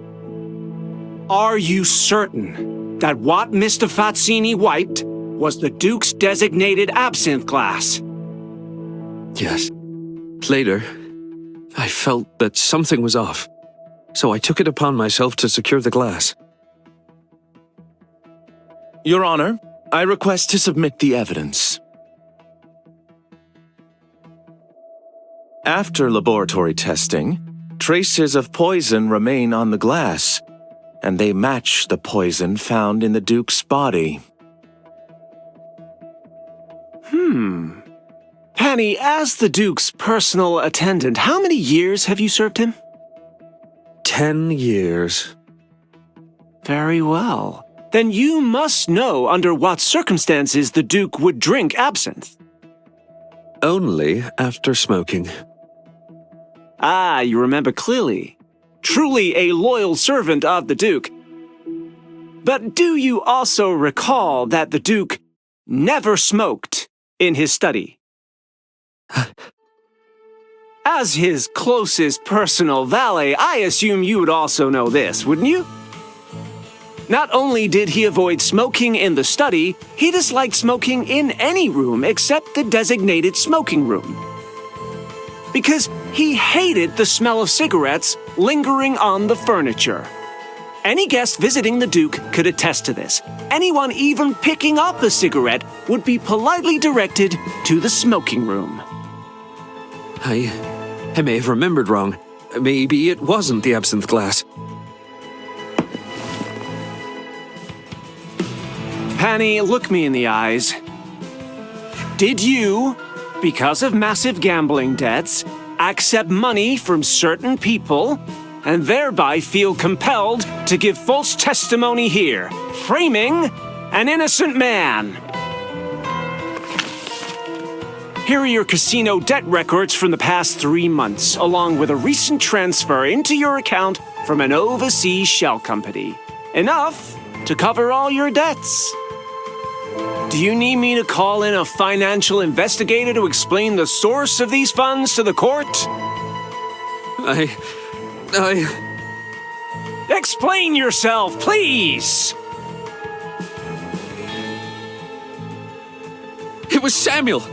It was Samuel who told me to say this. As long as I did what he said, he would give me money. I'm sorry. I'm sorry. I didn't mean to frame Lando. Your Honor, ladies and gentlemen of the jury, no matter how skillfully a lie is woven, it can never outweigh a simple fact. The truth requires no rehearsal, while lies can never cover every detail. Penny's testimony is full of laughable gaps. This in itself proves that the plaintiff is going to any lengths, even trampling the law, to falsely accuse my client. Nonsense. I do not acknowledge this. Your Honor, I suspect my witness Penny has been bribed by the opposing side. If I could bribe Penny, then so could they. Mr. Daclia, there's one more thing I'd like to ask you. You've been claiming that the butler, Lando, poisoned the Duke, resulting in his death. Tell me, exactly what poison did the Duke ingest? It was poison from a dart frog. It takes only a few minutes to cause heart failure. This matches the Duke's autopsy report. After the incident, a servant found a dart frog in Lando's bedroom. Luckily, he was terrified of such creatures and kept his distance, or there would have been more victims than just the Duke. Your Honor, may I call... Mr. Daclea, save your time. Summoning more perjured witnesses will only make your lies look worse. Do you have no other skills besides buying people off? Being a boss for so long really does dull your debating skills. On the other hand, I have a piece of evidence I'd like Your Honor to see. It was dug out from a trash heap, already shredded, and piecing it back together took considerable effort. This is a purchase list signed by Peter Jonas. One item on it, the dart frog. Now, which do you think is more convincing? The word of a servant who lies at the drop of a hat? Or this tangible purchase record? I believe you all have the answer by now. What do we do? Samuel, think of something. You were once considered a twin star of the law school alongside Rosso Falcone. How come he's just flattening you like this? Friends, the truth behind the Duke's poisoning is finally coming to light. It's time to close the case. Next, let's call the person who carried out the poisoning. The former chef, Luff.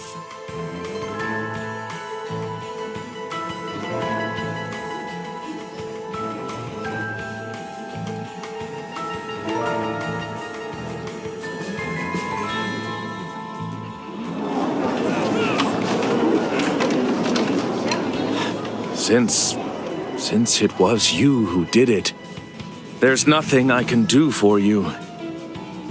I cannot turn black into white, nor am I willing to help a murderer anymore. Your Honor, I've also been deceived by Peter.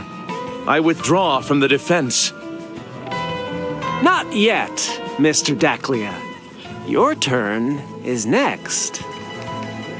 I call the witness, former detective Trist.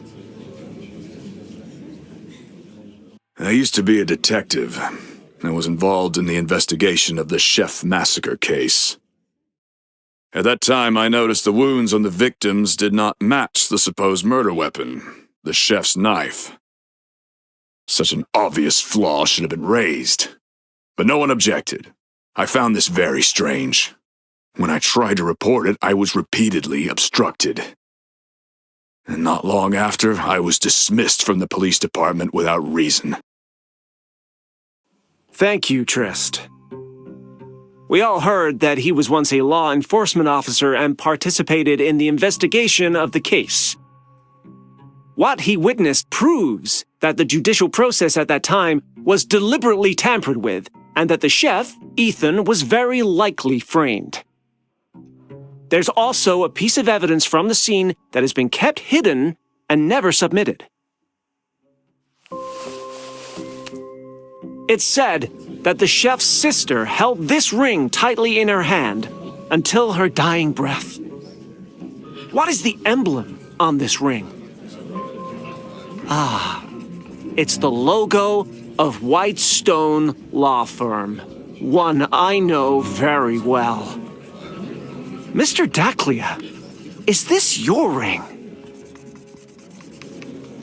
Nonsense! I wasn't even there when giving the order. Why would my ring...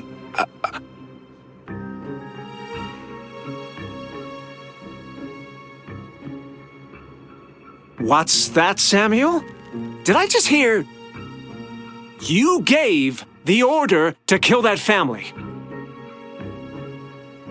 What I meant was, I wasn't there when the murderer ordered the massacre, so my ring couldn't have popped up. For all I know, I might have been in the office then. The CCTV can prove my alibi. I once lost this ring 3 years ago, Perhaps someone stole it to frame me. So, Samuel, when you lost it 3 years back, was there an O-shaped mark on the inside? That's right. There's an O-shaped mark. These 3 years, you've only lost the ring once. Yes, it's my identifier after all. I took extra caution after that one time. My dear senior, you look so charming when you lie. What do you mean? Sorry, just a little prank to test a theory, but you went along with it anyway. No ring whatsoever was found in the sister's fist back then. In fact, no one held onto a ring that day. This ring? I stole it from your drawer yesterday. Alas, I was careless. Accidentally scratched an X on the inside. You won't get cross with me, will you? You...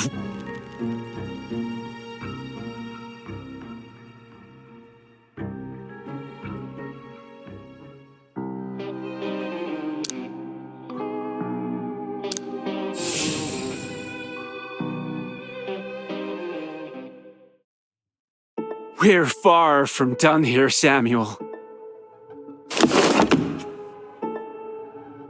And now, allow me to introduce our star witness, Ethan Santoro. He's about to deliver a truth that's long overdue, a tad undercooked, but utterly genuine. Ethan Santoro? The head chef from that family restaurant? It can't be that fugitive. Didn't he escape from prison? Even if he was cleared for the stuff 3 years ago, he went on to commit all those murders. Are they really letting a serial killer testify? I am no murderer. I never have been. And I didn't break out. They snuck me from the government prison and locked me in one of Doclea's private hellholes. It was the Duchess of DeFlavin who saved me. They butchered my whole family 3 years back. And now they're spinning this escape yarn to slap new charges on me.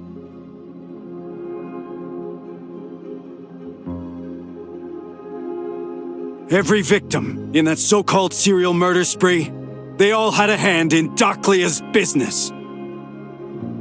As for why they died? Maybe a clash of ideas. Maybe squabbles over the spoils. Who can say? That's right. Important business did go down right inside DeFlavin Manor. But the key player wasn't Christina tucked away in the countryside. No, it was the monster himself, Peter Jonas. Plenty like him got pulled in, and plenty got discarded like used tools. All because Doclea's name draws fools like moths to a flame.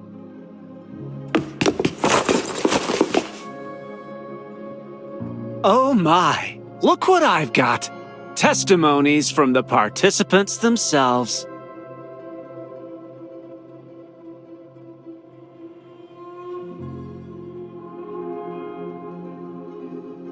My parents were the most ordinary couple, living a perfectly simple life, and we all believed those quiet days would just go on forever. I had a little brother and sister. My brother, just 12, had learned to knead dough. My 16-year-old sister had mastered 3 signature dishes. Where are they now, Ethan?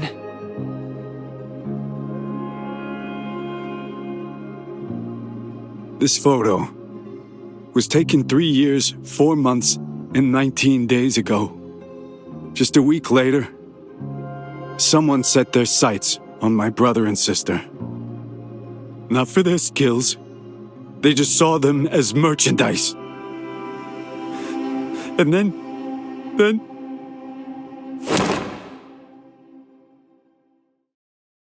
They claimed I murdered my own parents. Sold my own siblings. 3 years behind bars. Every day they tortured me like a guilty wretch. forcing me to confess I killed my family. When I refused, they got creative with the pain. Dunked in ice water, lashed with belts, thrown into solitary for over a month at a time. You want to know what that hellhole was really like? Their belts had iron buckles. They'd count to 100, whipping away. If I passed out, cold water woke me, and it continued. By 50 lashes, my back was like chopped raw meat. Then the branding irons. They'd wave, red hot metal and sneer. Aren't you a chef? Check out this sear. 43 days in solitary. No light, no sound, just rats. When I slept, they gnaw at me, their filthy fur rubbing wounds raw, letting them fester over and over. 3 years. Over 1,000 nights. Oh, poor Ethan. What kept you going? Hatred. And this photo. They tossed it to me. A twisted ploy to break me, making me relive my family's slaughter on repeat. They wanted to snap my mind, make me confess from my own lips. 3 years ago, I searched every inch of this city, every street, corner, dump. I found only 37 victimized families. 37 with anyone left alive. So many more vanished without a trace, erased in silence. The first time I approached old Maldini, he slammed the door. You're mad. Don't drag me into this. I can't afford to cross them. His son was lured to a party, just like my siblings. I didn't leave. I sat on his doorstep all night. Come morning, he opened up and showed me his son's photo. I didn't come here to paint a target on your back, I told him. I'm only here to listen. Tell me the boy's name. What's his name? Do you remember his smile? Turns out the boy was named Giovanni. He had a dimple when he smiled. He said he dreamed of him every night, shouting in his sleep. Don't go. Please, don't go. I just sat there and listened. I knew he was too terrified to ever take the stand. And even if he found the nerve, they'd never let him. Because to them, we're nothing. 3 years on, thrown back into a Dakhlia private dungeon, I nearly gave in. Figured the world was broken beyond repair. But then Duchess de Flavin appeared. She said she'd uncovered clues while sorting the estate's affairs, exposing Peter's atrocities. Guilt and sorrow consumed her. She'd haul us from the mire, even if it cost her the dukedom. Now, with her backing, old Maldini stepped forward first, then a second, a third. 37 families, 37 hollowed wounds, all gathered here. For some, this is their first time setting foot in a courtroom. Others were too paranoid to even leave their homes. They hid from the daylight, dreading the knock on the door. Yet today, here they stand. Every single day of those 3 years in my cell, I kept asking myself one question. How did the justice system in this country become so rotten? Exactly. Why is that? Why? From the moment you're born, if you catch their eye, are you snatched away, turned into cargo, never to return home? Why, as you grow, if you pique their interest, are you dragged off by force, served up like a banquet dish, discarded when they're done? Why, in middle age, if deemed useful, are you framed as a scapegoat, left to suffer in prison until death claims you. And why, even in death, if your corpse appeals to them, is it twisted into false evidence, forcing the living to bear their sins? My name is Moldini. My boy, Giovanni, just 15 years old, was taken to a party by Samuel. After that, I never even got to see his ashes. 3 years ago, Ethan sat outside my door all night. I kept it shut, but I knew he was there. Today, he found me again, saying a noble would stand with us. He asked me, Moldini, what do you say we avenge our families together? And I said, yes.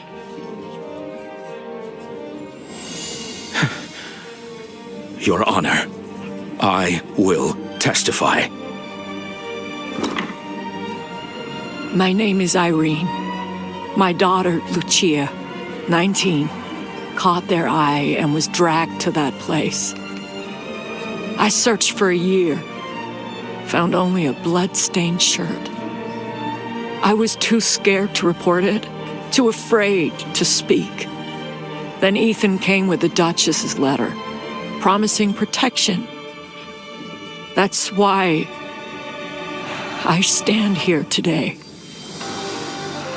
I, too, will testify. My brother, Enzo. He was 18, and they chose him as a servant. But he died, and they didn't even return a full body. When I went looking for him, they just told me he saw something he was not supposed to see. And then Ethan found me when I was mired in despair, barely clinging to life. He said the Duchess would have our backs. I didn't believe him. How could I? But I had to do something for my brother, even if it's all a lie. I will testify too.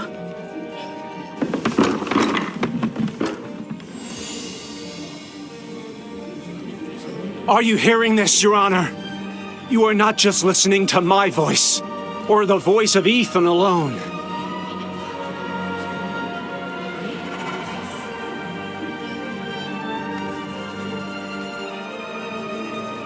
This is the city's voice. The blood and tear cries of victims whose loved ones were spotted, selected, and disposed of. Samuel Daclia, you're a master at dressing interest in legal finery. So tell me, what exactly do you call it when you legally rob countless people of their futures? A business model? Or just human trafficking?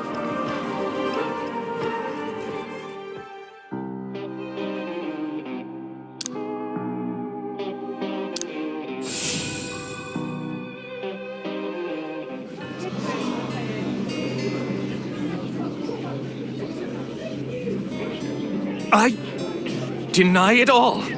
I had no part in this. A denial? You almost sound like my father did back then, except he was being honest. Samuel, that day your brother was tormenting yet another young life. My father just happened by, so your brother killed the victim and framed my father as the scapegoat. To force him to confess, you guys took me hostage. These hands are your handiwork, evidence of your evil deeds.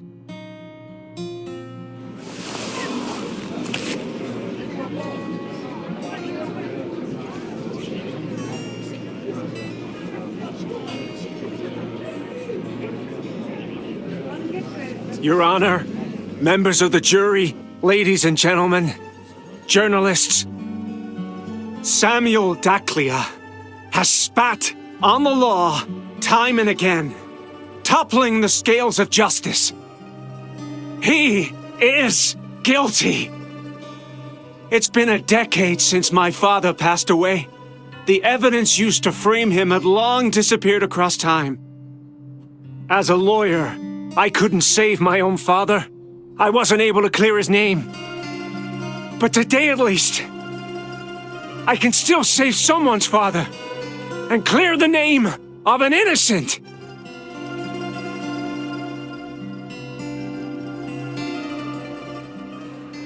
Perhaps we cannot change the world after all. But we can tip the balance. We can be a torch. A torrential rain. Every morning, every day, every night.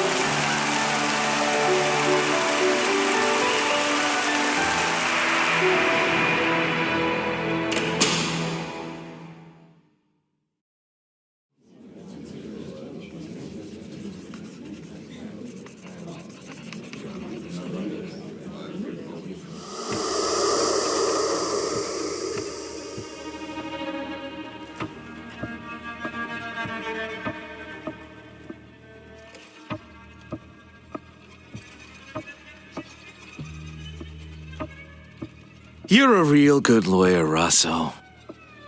I thought we could be the greatest twin stars to emerge from our school.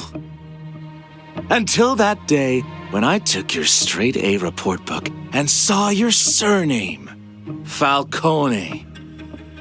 I knew it well. It screams wretched peasant. The only relic left by your incompetent father, old Falcone. Your father, a mere scapegoat chosen by my dad to cover for my younger brother.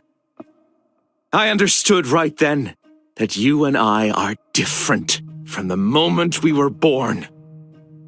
Polar opposites meant to walk opposing paths once we left college. You should thank me for schooling you on this societal rule in advance. You think whatever happens today will affect the Doclius? With my surname, my position is unshakable. Poor thing. I feel bad for your stupidity. To think the principal once compared me with this fool. Spoiled brat. You still don't get it? So my dad was the Daclius scapegoat.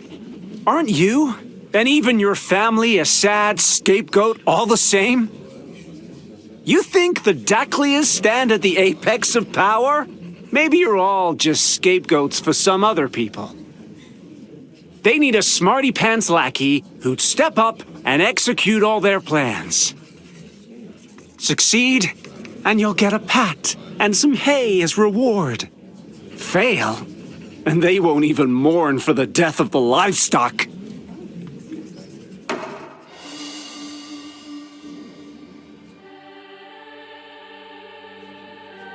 Samuel, hadn't your dad told you how your younger brother died? I made red wine out of him and sent it to your dad. Did he let you try it? What a pity. Never mind. When your blood dries, I'll get your dad for another tasting.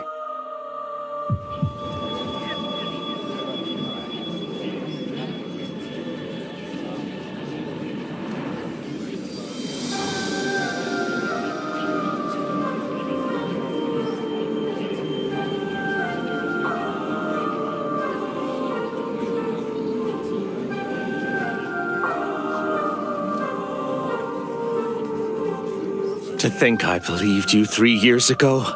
Thought you'd finally shake off that derisible Falcone name and be someone for once.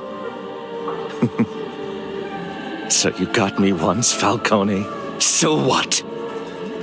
Your victory always comes with a price. This time, are you prepared to pay?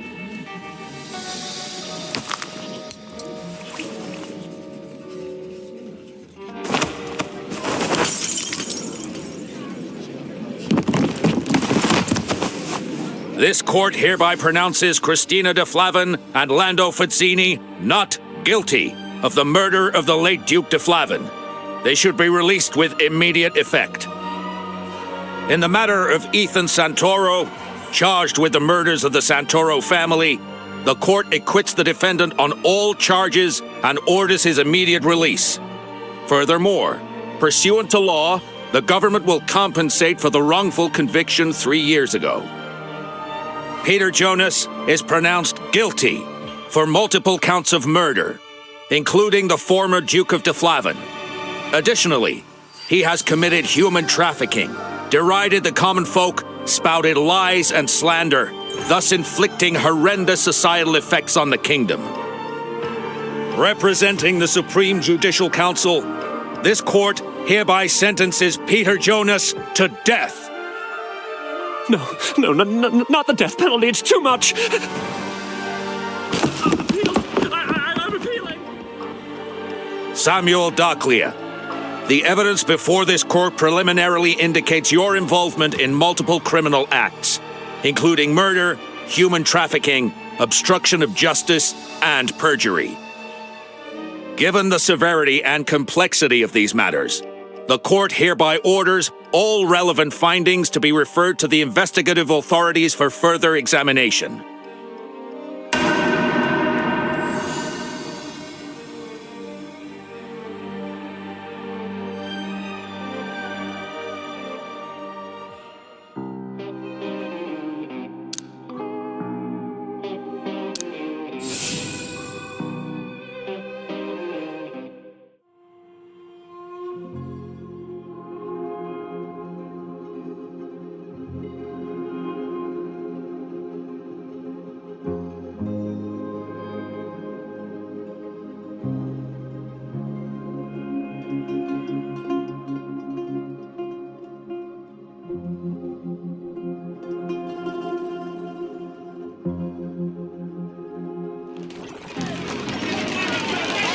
Worry not, everybody. As the masterminds, Samuel and Peter will definitely be punished accordingly. What about the Doclias?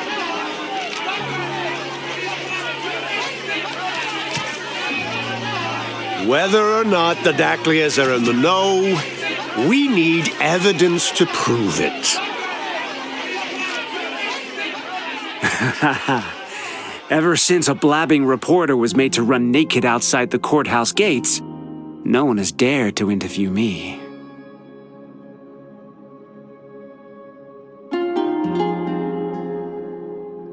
Were you expecting more, my dear? That fool did say one thing right. This is the societal rule. There be another Samuel, and the next Daclia. Never ending, ever turning. If that's the case, I'd rather the next master of the world be you.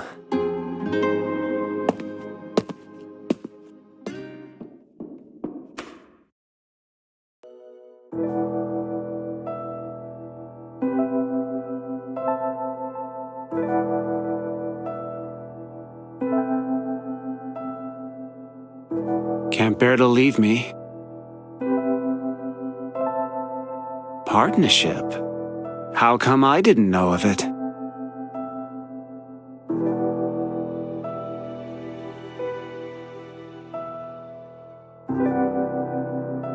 Fancy the Duchess of de Flavin to be so into me, tailing me from the dance floor to Terra, from Terra to the hotel. Others might think you're a raging fan of mine. I know someone's watching you closely. So let's communicate freely in our heads. Very amusing. How'd you do it? This is my shadow power. Remember the blood you left on my nail when we were dancing last time? It's how I mark you. Before the mark's gone, I can initiate a soul-to-soul talk just like this. I'll admit, you are an intriguing woman. I know you've been waiting for me to find you here for a while. Not just tonight, but much earlier. since I was announced as first in line to the Deflavan Duchy. Darling, what makes you think that of me? Once I heard your story, I knew. It's impossible that you'd help the Dakhlias sincerely. After all, the Dakhlias killed your father. And they forced Rosso Falcone to start turning into Red Gloves. Rosso, we have a common enemy. From the start, you've always been my man. What do you want?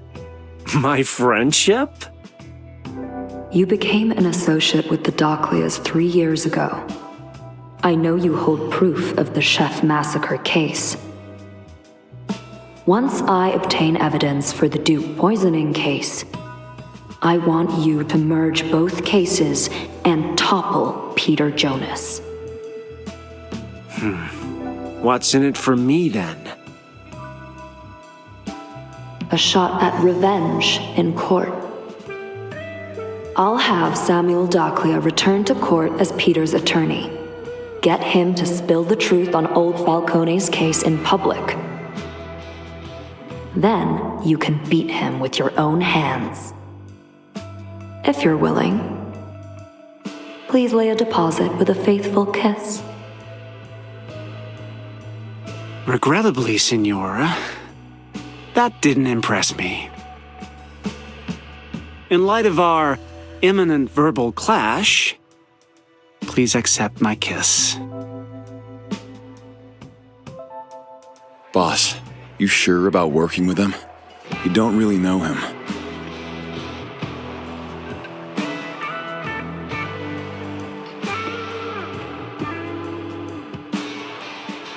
Even if you're not sure what kind of guy he is.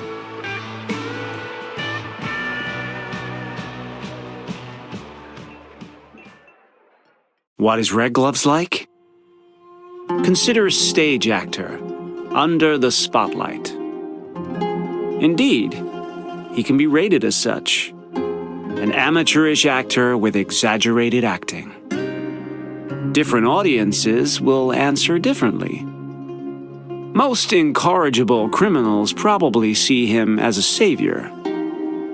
They are willing to gouge their flesh to engage Red Gloves, so they can escape the sword of Lady Justice. Nobles restrain their disdain for his humble beginnings and cannot help but wear a mask of respect, if only to guard their status quo with his cutthroat skills.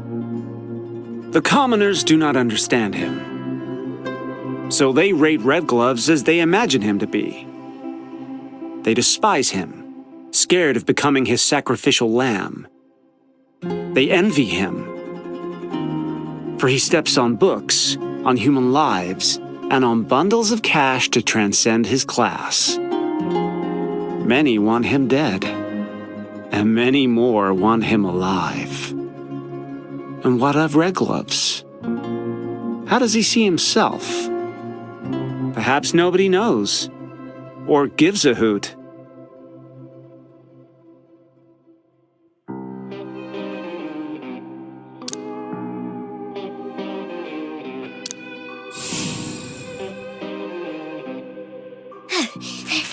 Extra, extra!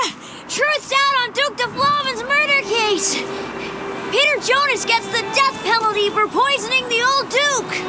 Life imprisonment for Whitestone law firm boss for complicity and murder! Today's headline! Conclusion of the Deflavan Succession War!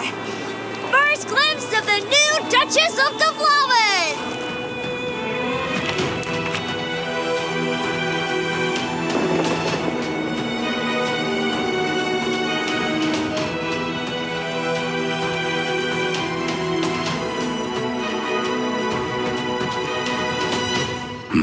Duchess of Deflavan, or Cecilia.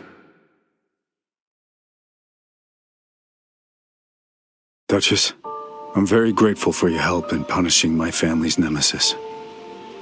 As agreed before, I, Ethan Santoro, am willing to be your blade. I've killed many. There's no point in exonerating my crimes. Might as well be an executioner now, using this chef's knife to wipe out evil. I only hope a family tragedy like mine never happens again.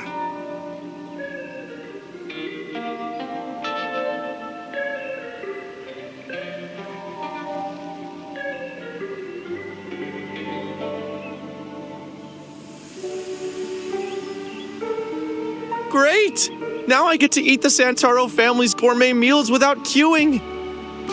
Chef, ever thought of reopening the family restaurant? Perhaps I will. The Duchess's appointment has been officially issued around Melania.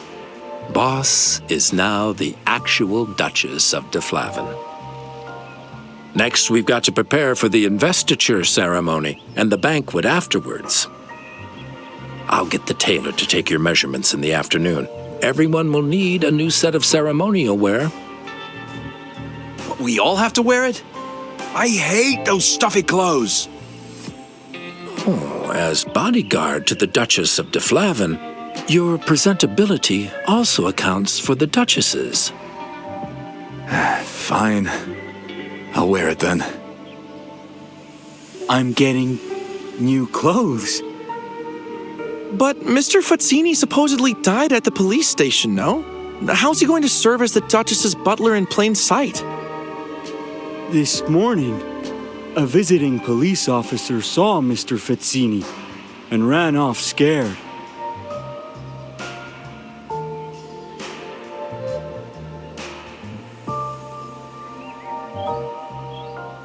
Oh, no. I forgot to tell Tony I'm not dead. Sweet boy. He must be preparing for my funeral. I'll go let him know before he spends all that money.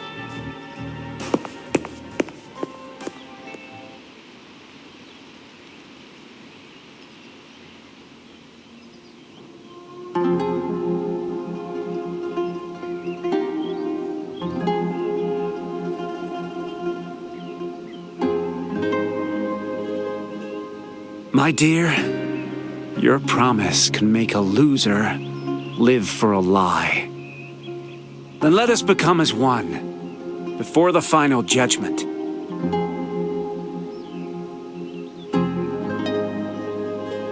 Thank you, my glib-tongued boss. May every morning, noon, and evening from now on be witness to our happy cooperation.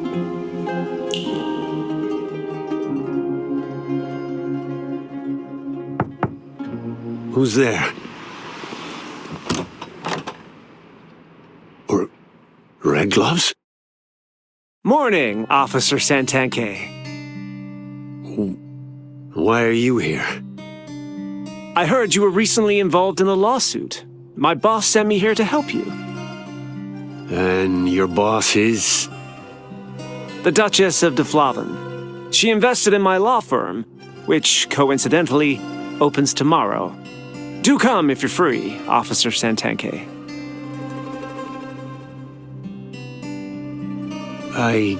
Something troublesome really did occur at home.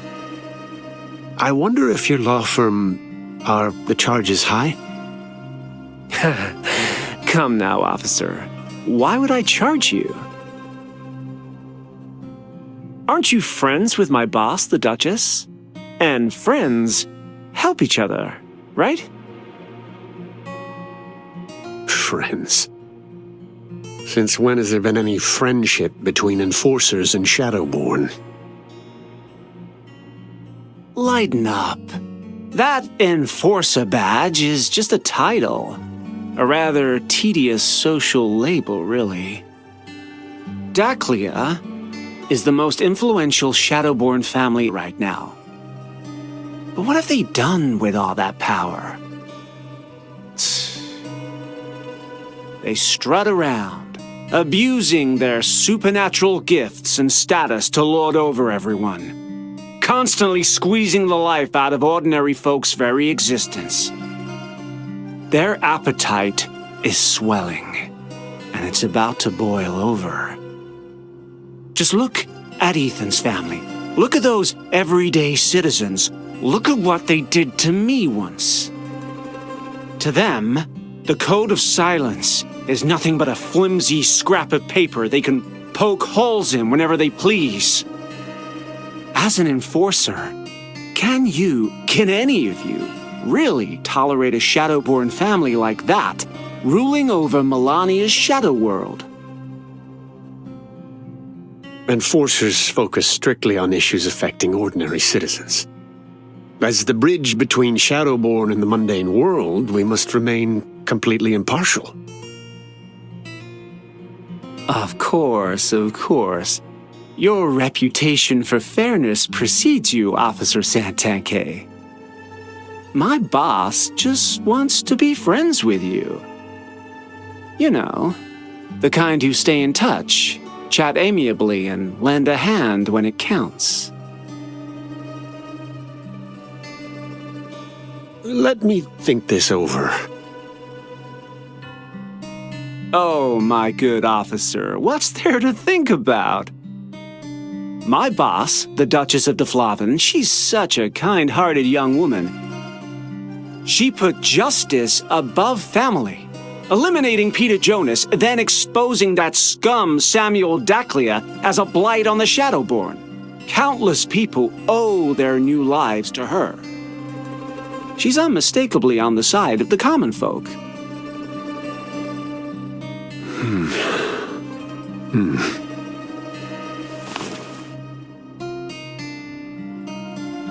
You're right.